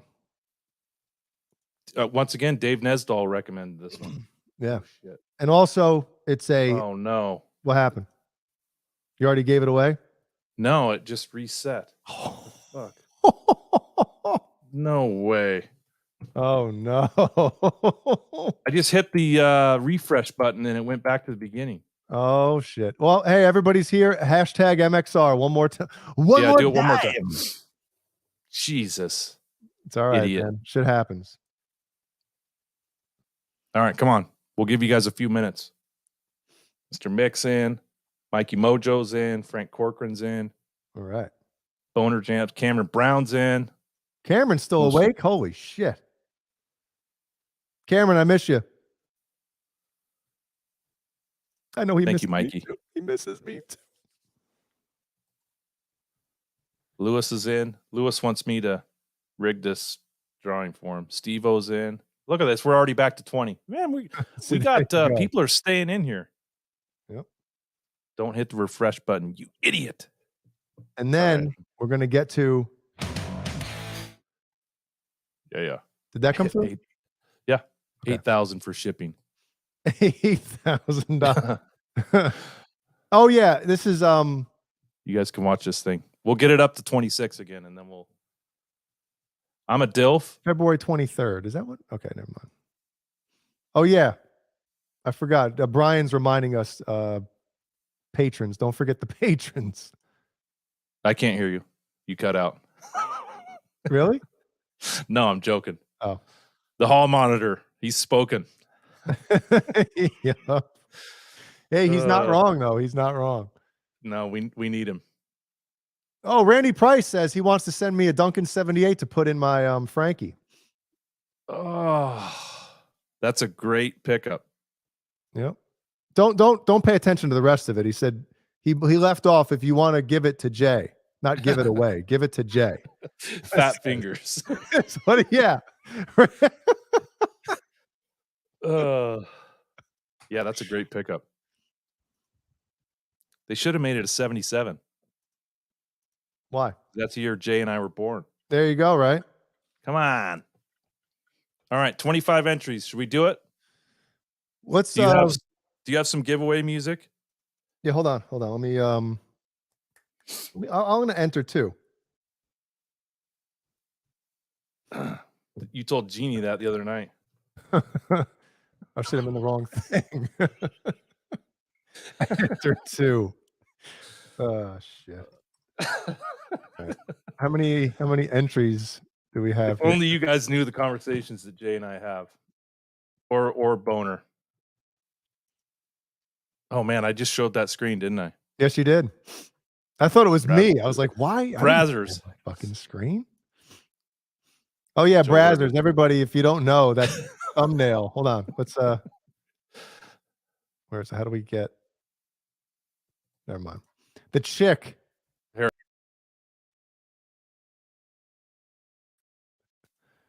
That's a we keep hitting the wrong shit. Does anybody know who that is in the chat?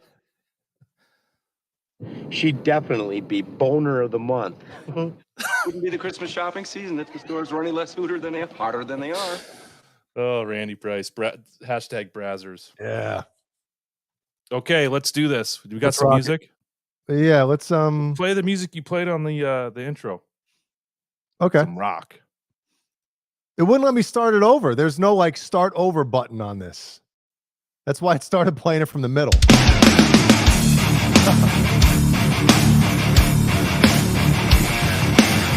The draw.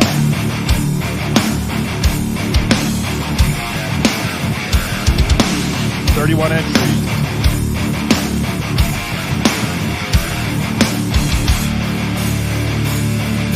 Loud.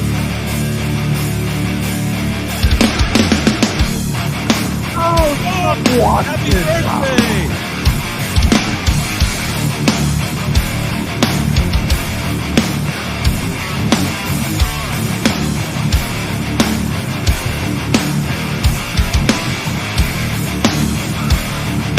Congratulations.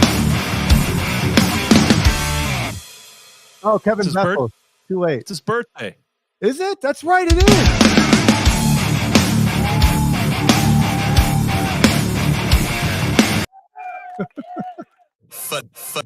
For life. Chuck Watson. Is he pumped or what? Dude. Look at that. See? Sorry, Lewis. Oh, man. That's, obviously I get excited when anybody wins shit, but the fact that he's winning something on his birthday is awesome.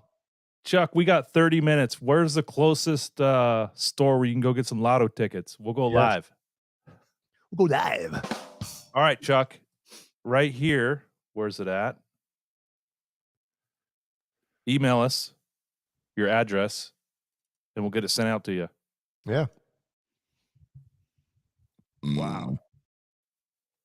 Chuck Watson. Congrats. He says he never wins anything. Well, tonight's your night. Awesome. Congratulations, man. That's cool. Bozique said, I have a carbon copy already. It's a good pedal, Chuck. All right. And Mikey's drinking 2 shots of whiskey for Chuck's birthday. You sure that's whiskey? It's my birthday, whatever day you plan on giving the pickup away that Randy is donating. It's pretty good. Yeah, that 78 would be nice in that Kramer. 78. Yeah, so again, like Kurt was saying, just email us at underthebusshow@gmail.com. And Chuck, you're new here, right? I haven't seen him before, which is cool. It's a birthday present for us, too. You want to say that in a certain way, Kurt? Give it to Jay, give it to Jay, give it to Jay now. Yeah. Is that what you're expecting? Yep. Yeah, Chuck is new. Awesome. Give it to Jay, give it to Jay, give it to Jay now. All right, let's get into the Weren't they all greased up in that video? Do you remember that? Is that why you had What? your VCR set? Yeah. Was that the one where they were like all lubed up I don't know. with Are they? Aquaphor? KY. All right, let's Okay, so anyone in the chat, have you guys listened to the new Metallica song? When it dropped, what, Monday? Sunday? yeah, when did it drop? Let's see. So it's called Screaming Suicide. Let's get the bullshit off of here. Wait, what am I doing? What do you think of the album cover? Is that an album cover or just the... If that's the album cover for the new album that comes out, when does it come out? I'll be pretty pissed. I mean, it's not my fucking album, so why do I really give a shit? But I think it's kind of like... But you're going to hear it. Yeah, you're going to hear about me fucking complaining about it. That's what's going to happen. Yes, Clayton, we won't forget about Eddie's birthday. Since Caleb's not here. Metal up your ass. Tomorrow, Eddie Van Halen's birthday. Yeah. What are we doing? All right. Oh, look at So this. He's watched every show through. really? Holy Wow. Most shit. people, after like the second or third one, they bail. What? Get out of here. I joke. All right. So who wants to hear some of this? Well, first of all, What? what'd you think of the first release? Do you want to hear? Does everybody want me to be like 100%? Don't hold anything back. Yeah, of course. Okay. We wouldn't expect you to be dishonest. I thought. I mean, look at our R2. I thought it sucked. Thank you. Yeah, he agrees. Or I agree with Sucked him. balls. Balls. Big balls. Mike balls. Sucked Mike balls. Let's let the new one rip for a minute. Already my fucking ears hurt. The wah. The kick drum. Oh yeah. Fucking kick drum hurts the drums hurt my ears. Like, sorry, Jeannie. so we listened to it in the car today.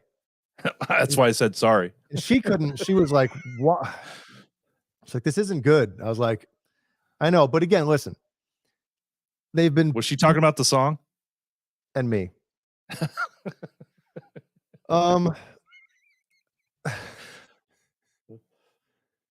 So number one, the kick drum and the drums in general, just there's sonically just not pleasing. It's very just hurting. It hurts my fucking ears.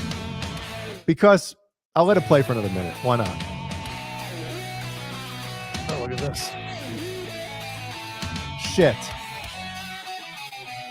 Can you still hear it? Yeah. Okay. Yeah, you don't have to show it if you can still play it, mess with it. It looks cooler when it's on there. Yeah.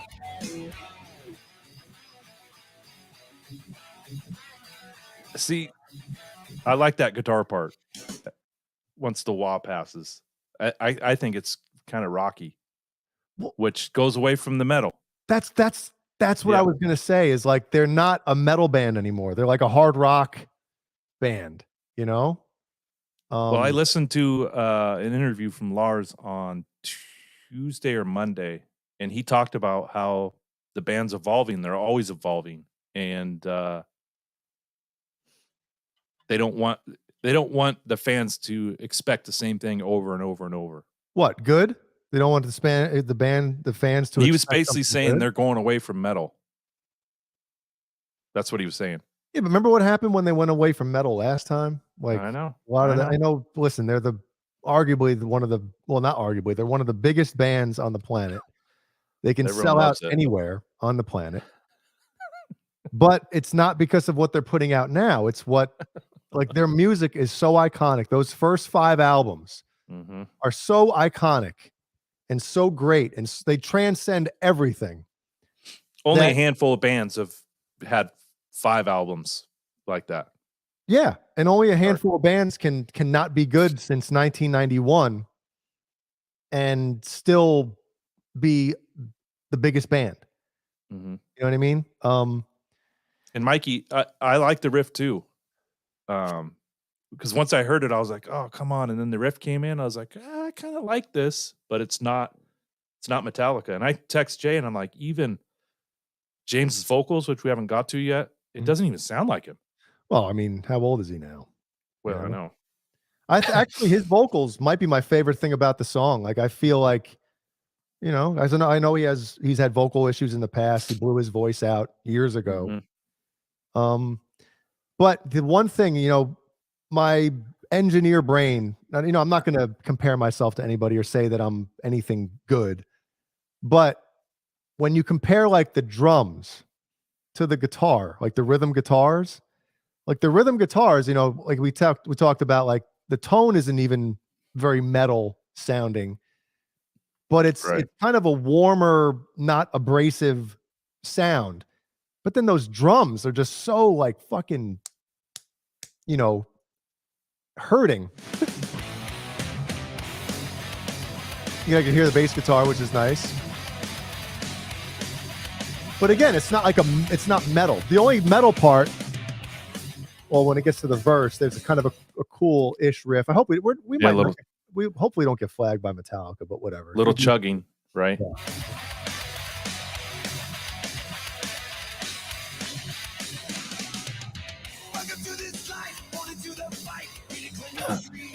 See that little chromatic dent. See, my opinion, my issue with it is that little tail they have on it, as Lars would call it, right?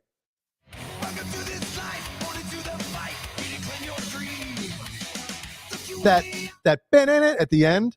They should have done that every other one or at the fourth one or something like that, instead of every time it repeats the same thing.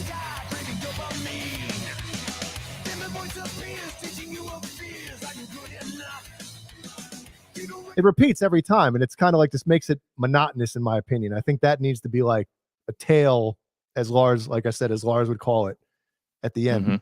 That riff to me is the coolest riff in the song. Yeah.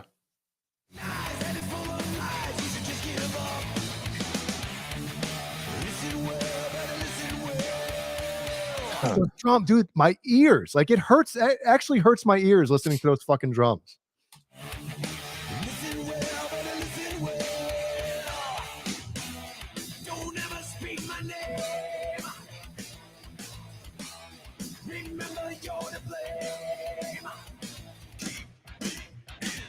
Ugh. Yeah. And they repeat that as well. That should have been one that happens like only on the second, right before the second chorus or something. So that's the thing too, is I feel like, you know, what happened with like the Black Album. I know people shit on it or whatever. Oh, it's not Metallica anymore, but they had a producer in there really driving them, like, you know, going over like, hey, that's not good enough. Do it again. Or telling a band member that they're not, you know, the solo that remember with the whole thing with Bob Rock and Kirk Hammett with the Unforgiven solo. He's like, yeah, oh, just slap on anything then. You know, I think he challenged Lars too. He challenged the whole fucking band. I was going to say, I think they should bring him back. I would welcome that, but you know, again, is Bob Rock really that hungry anymore? He's changed as well. Yeah. So maybe if they find Bob Metal instead of Bob Rock, that would help. But I think at this point in their careers, they're doing the music for themselves. I mean, they're going to tour for over 2 years on this. God, Jesus Christ. Like close to 3 years. 2 stock. There you go, Mikey Mojo. Yeah. A lot of stock stuff going on. Yep. But again, I feel like, you know, if they had somebody in there, I know Greg Fiddleman, I think, is the one who's producing or whatever. And I feel like he has no idea what, and I hate saying it like this, but what Metallica should sound like. You know, like where are the guitar harmonies? Right. You know, certain drum beats, like it's just like, it's the same shit. And I think it's okay for them to, you know, satisfy the fans versus satisfying themselves. And I know there's that creative part of, hey, we want to go this direction, or we feel like we like this. Lars is saying on this interview, he's got like over 300 songs on an iPod of possible songs for the future. But like, it's okay to satisfy the fans and go back to some of your old stuff. I mean, Van Halen did it with Different Kind of Truth. They were trying to cater to the old David Lee Roth fans. That's why they, you know, resurfaced all those old tunes. Yeah. Dude, listen, if I had a chance, which would never happen, to produce a Metallica album, if I had the balls to say what I really felt while recording them or going over their songs during pre-production, they'd fire me. You know, because like I'd hear this song, I'm like, okay, you got some cool stuff in there. But, you know, once the butt happens, like, what? Who? You know, as Lars would say, who the fuck are you? You know? Fuck. Yeah. Fuck. You know, they're past the point of anybody telling them anything. You know, when you have that much money and you've sold that many records, you're surrounded by yes men. You know, like, yeah, I mean, I just feel like, you know, they've been writing music and playing music for so long. You know, I mean, listen, my band has 2 albums. It's hard enough writing 2 albums. I couldn't imagine, you know, writing music and having to put out albums Every couple years. I know Metallica's every 6-8 years now, 10 years, who knows? But again, I just feel like if they had the right producer, kind of driving them and making them work for it, and telling them shit ain't. I love seeing that. You're not going nowhere.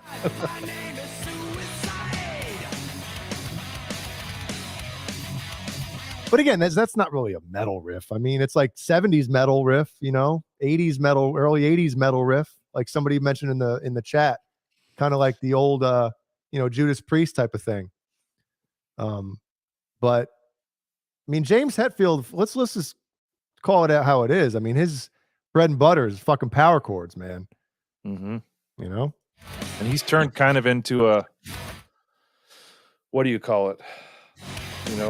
Not soft, but kind of a prima donna, I think. And Kirk.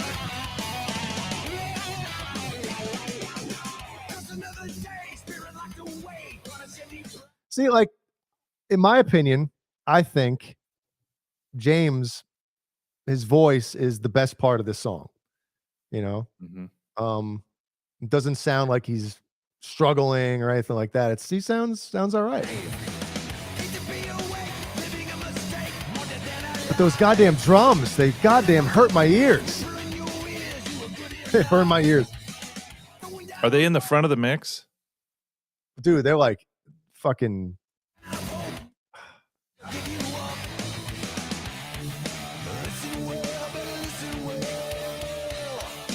Especially right there. God, whatever crash cymbal he's hitting there really cuts through bad as well.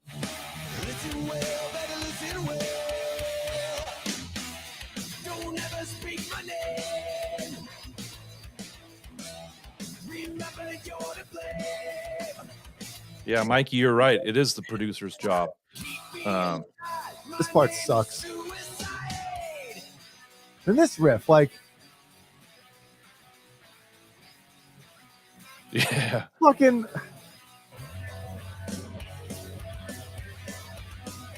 Like, that bridge sucks. That's not. I mean, come on.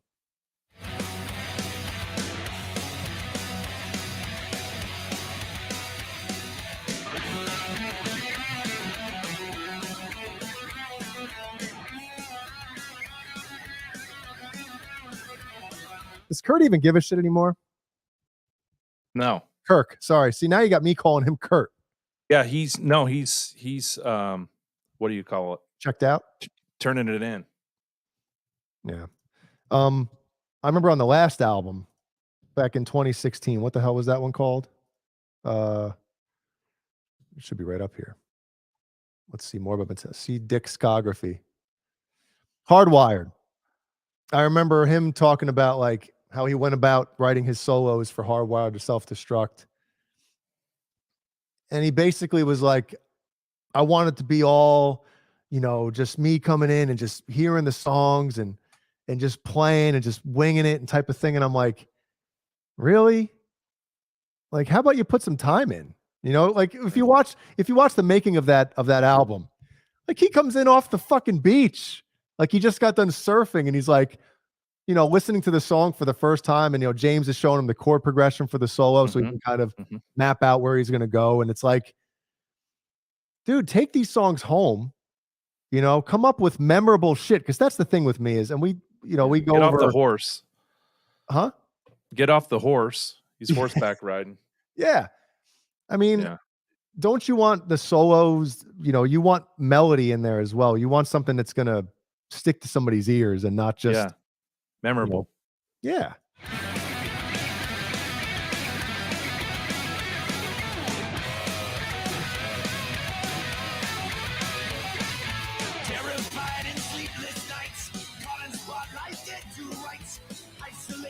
But again, is Metallica metal anymore? I don't think they are. Yeah. So let's see.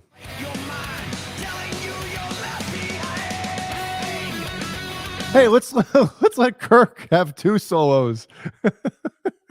Bury himself. Shit.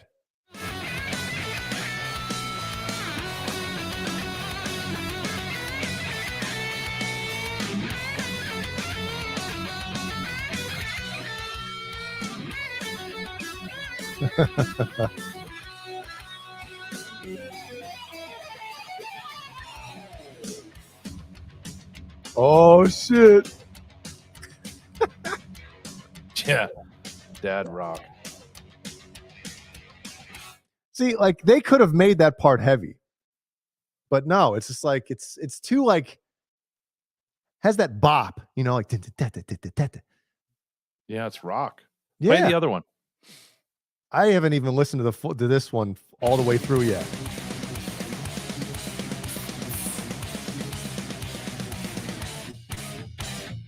Heaviest part right there, that bam, bam, bam, bam. Heaviest part in either song.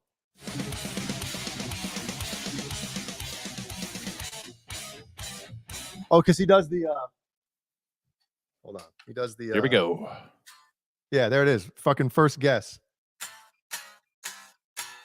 That's why, because he's doing the extra, you know? Extra strum. That's the heaviest part. That was a good guess.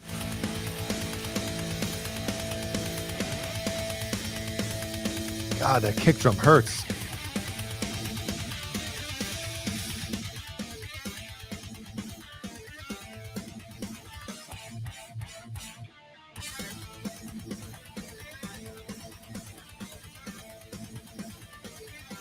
Is it just me, or am I the only one that kick drum hurts my ears? No. Am I the only person? Yeah. No, I got headphones in. It does. Okay.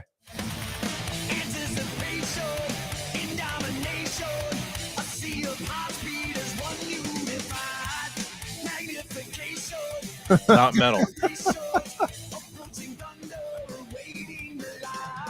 Yeah, Cameron Brown doesn't like it. Dude, here's the difference, right?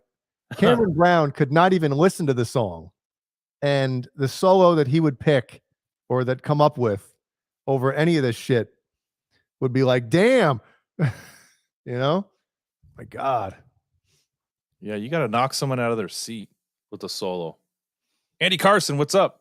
Andy, dropping in to say hi. I had family in town. I'll watch the replay tomorrow at the Firehouse. It's a good episode, Andy. Yeah, it is. Let's see. Oh, here we go. Chuck Watson, Jay.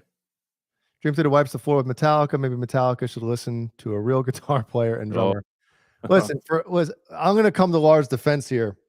If it wasn't for Lars, Metallica would not be, well, they're not anymore, but those 5 albums that everybody loves, 4 albums, if you're the hardcore fan, Lars is very much responsible for structuring a lot of these songs, most of those songs. You know, the Black Album, right?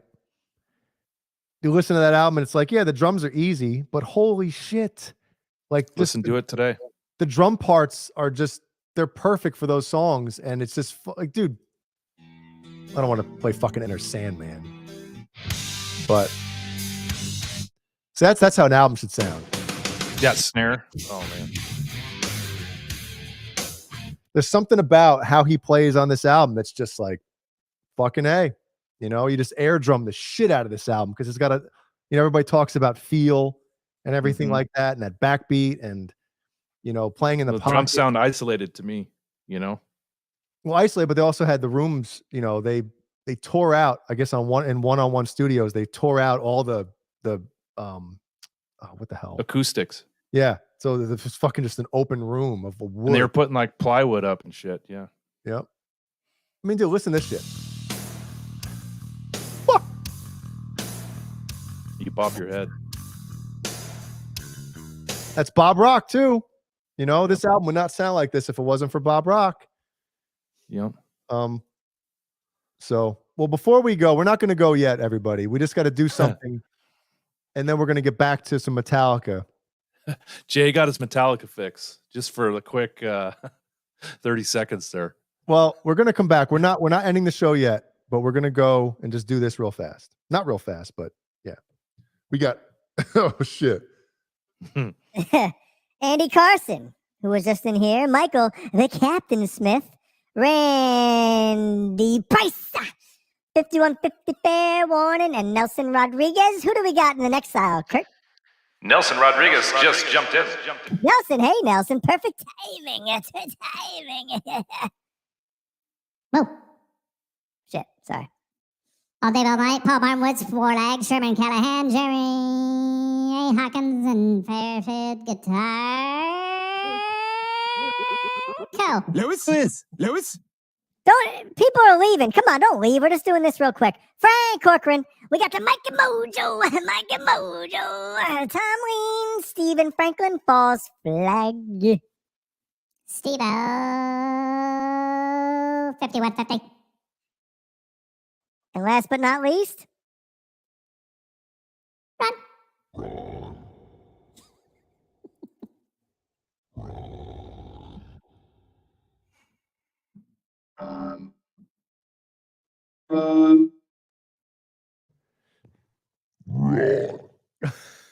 Bring up the buses.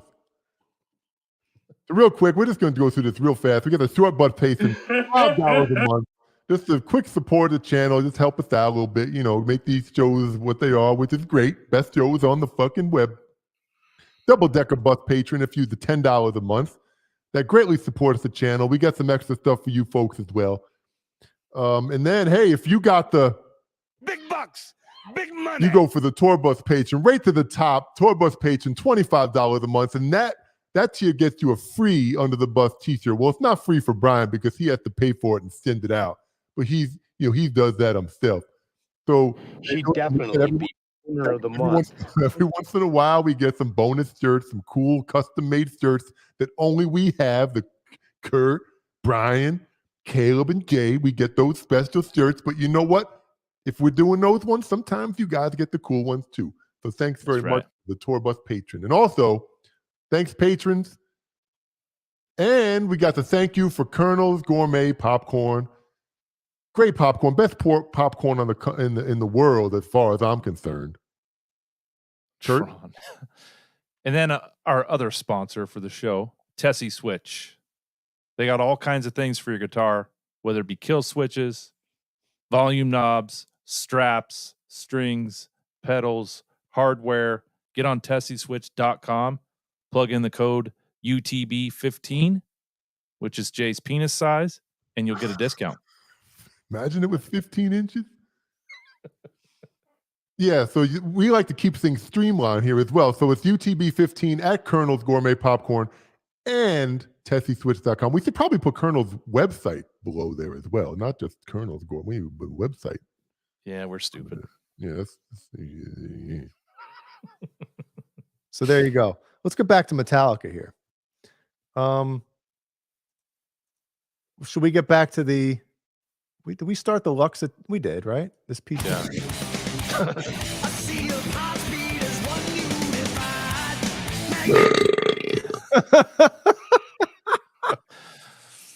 We should put the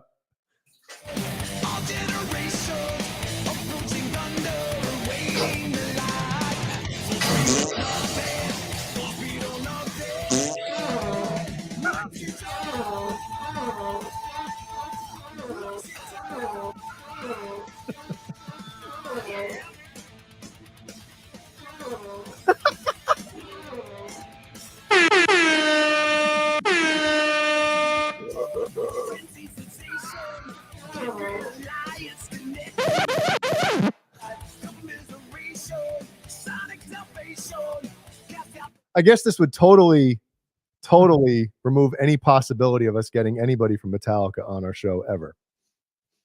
Yeah, like they don't do anything either. Lars is the only one that does anything. Hey, we want to get you guys on our show. And man, he's getting old. His whole beard is gray, kind of like mine. But I was trying to think. Remember when his dad was on Some Kind of Monster? Mm-hmm. He was like in his 70s. Now he's like in his 90s. Yeah. His dad. Remember his dad gave him the honest fucking, I think you should delete it or whatever the hell he said. Right? Yeah. Here's was his dad's reaction when he heard Saint Anger.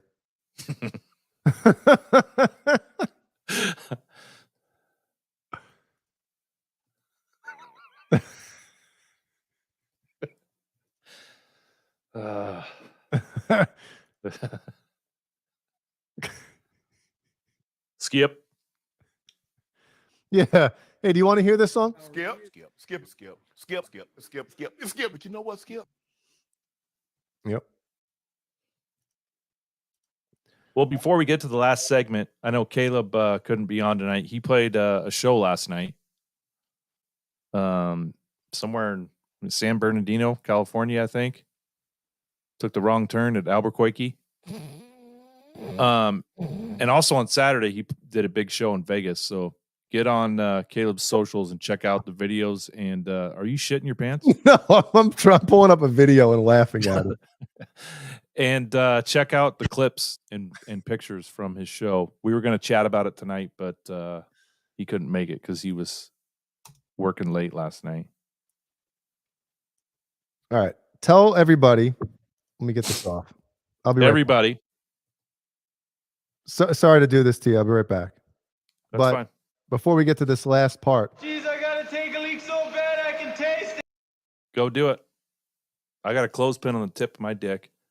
Once again, Chuck Watson, congratulations on winning the pedal. Happy birthday. We hope we made your birthday. So congratulations, man. And shoot me an email and we'll get that baby sent out to you. And yes, Wayno, his dad's reaction was insane. And I was trying to figure out what his dad's age was back then compared to Lars's age now, but there's like a way big gap there. But man, his dad's old, 70 some years old. Crazy. Yes. I have a huge hog for sure. And Nelson Rodriguez, good to see you. I think you work on Wednesday nights, so it's tough for you to get in chat and watch it live. But thanks for popping in, man, and thanks for the support. Appreciate you, buddy. Good to see you.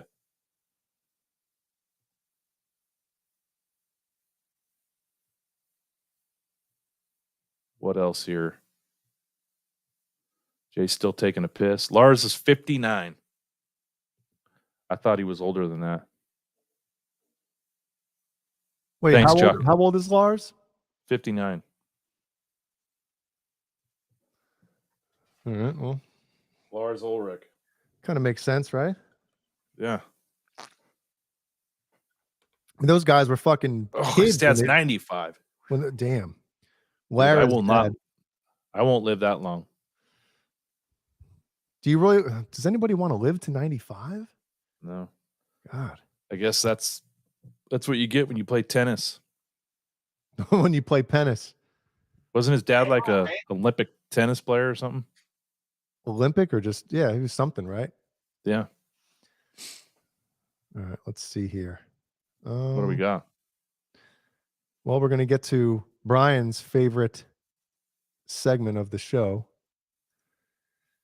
Looks like Brian's out of here. He shit on. The fuck are you doing?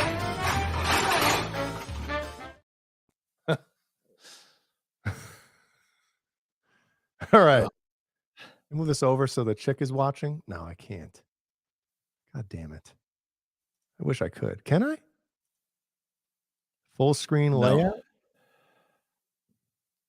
Oh, kind of, but it gets us off. Can everybody still hear us? Yeah. I don't know. I can hear you. Well, some in the chat if you can hear Jay's gay voice. It's better when we're on with it though. All right, so here we go. Brian's still here. All right.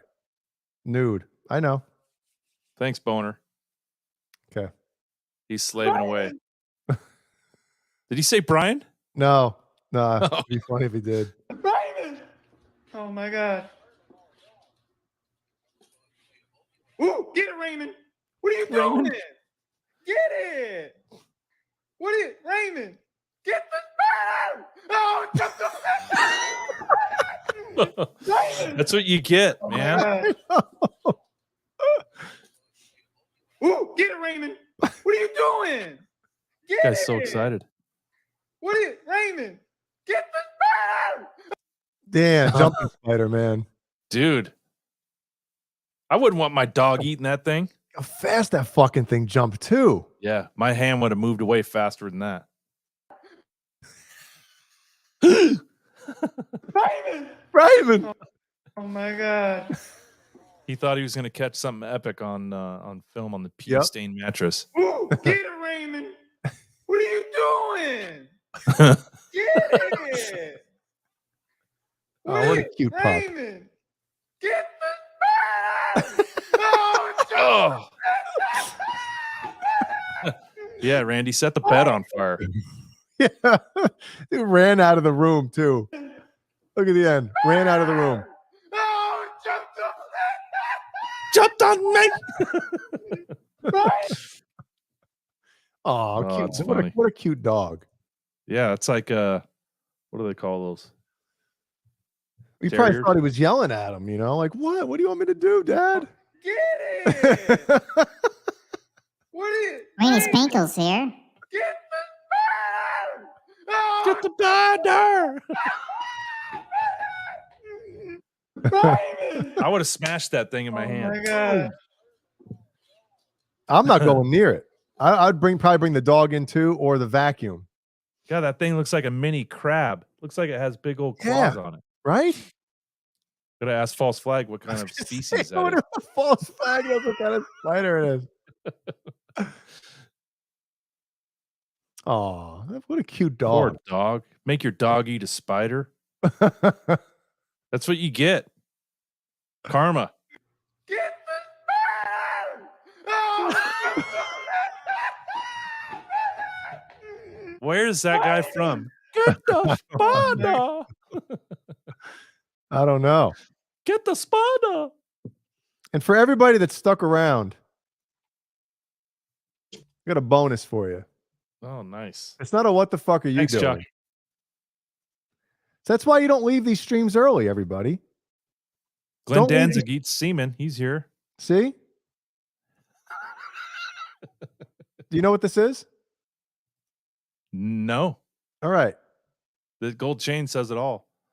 No.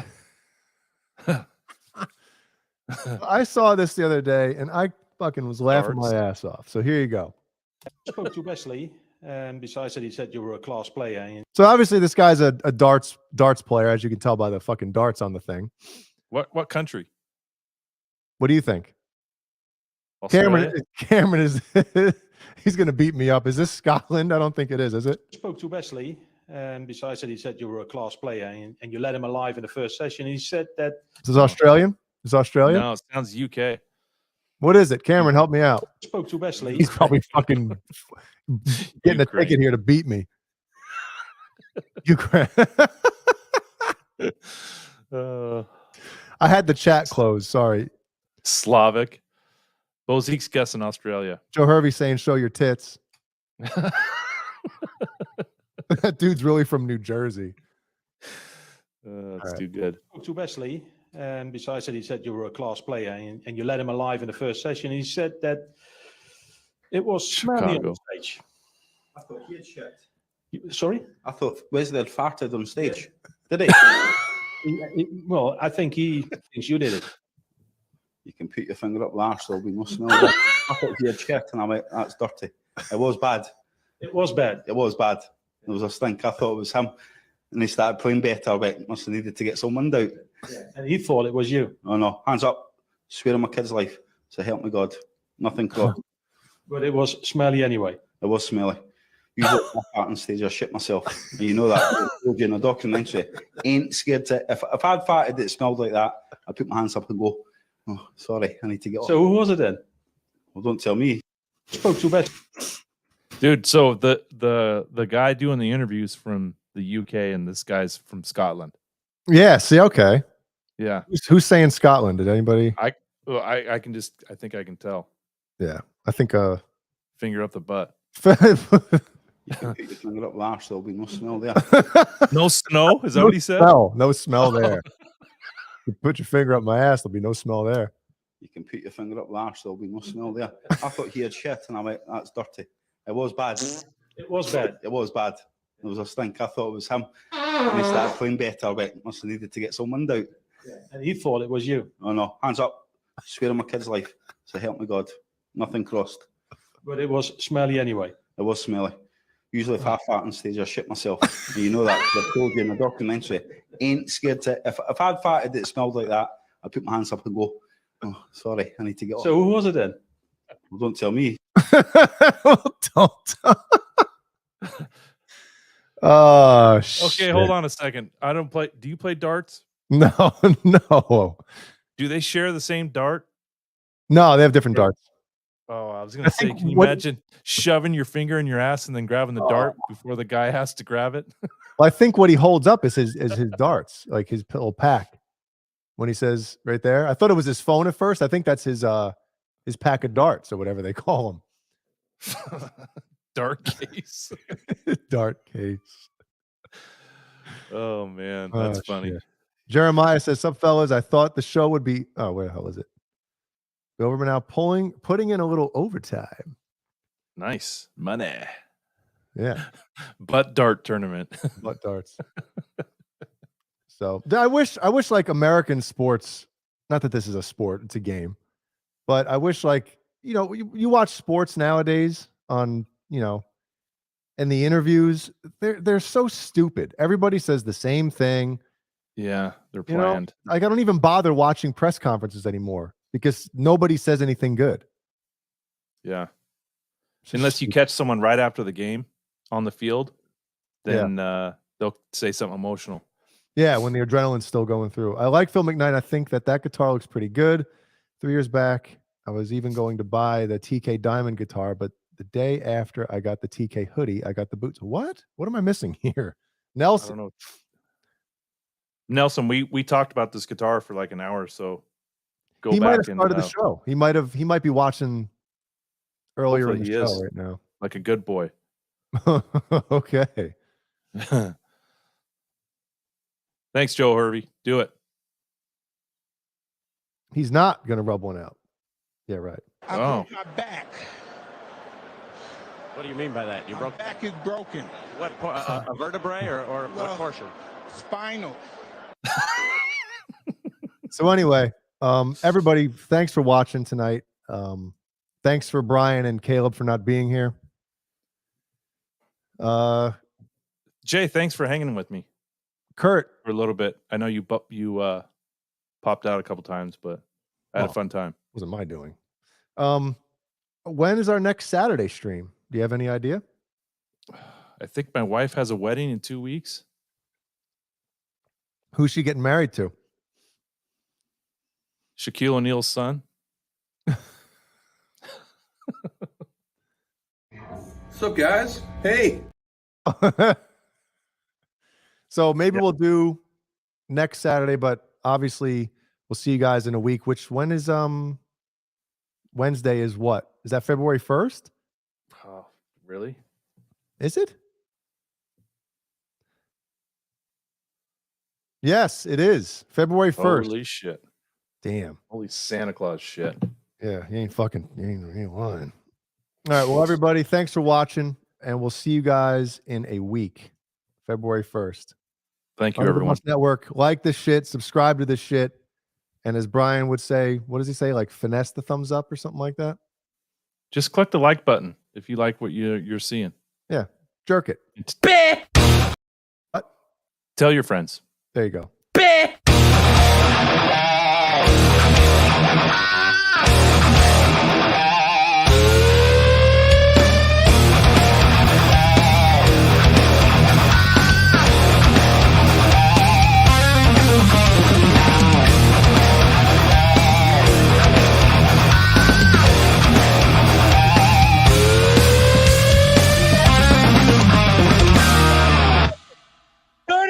Million homes this television goes into. There's 3 people in each home. That comes to 2,800 million people throughout this country.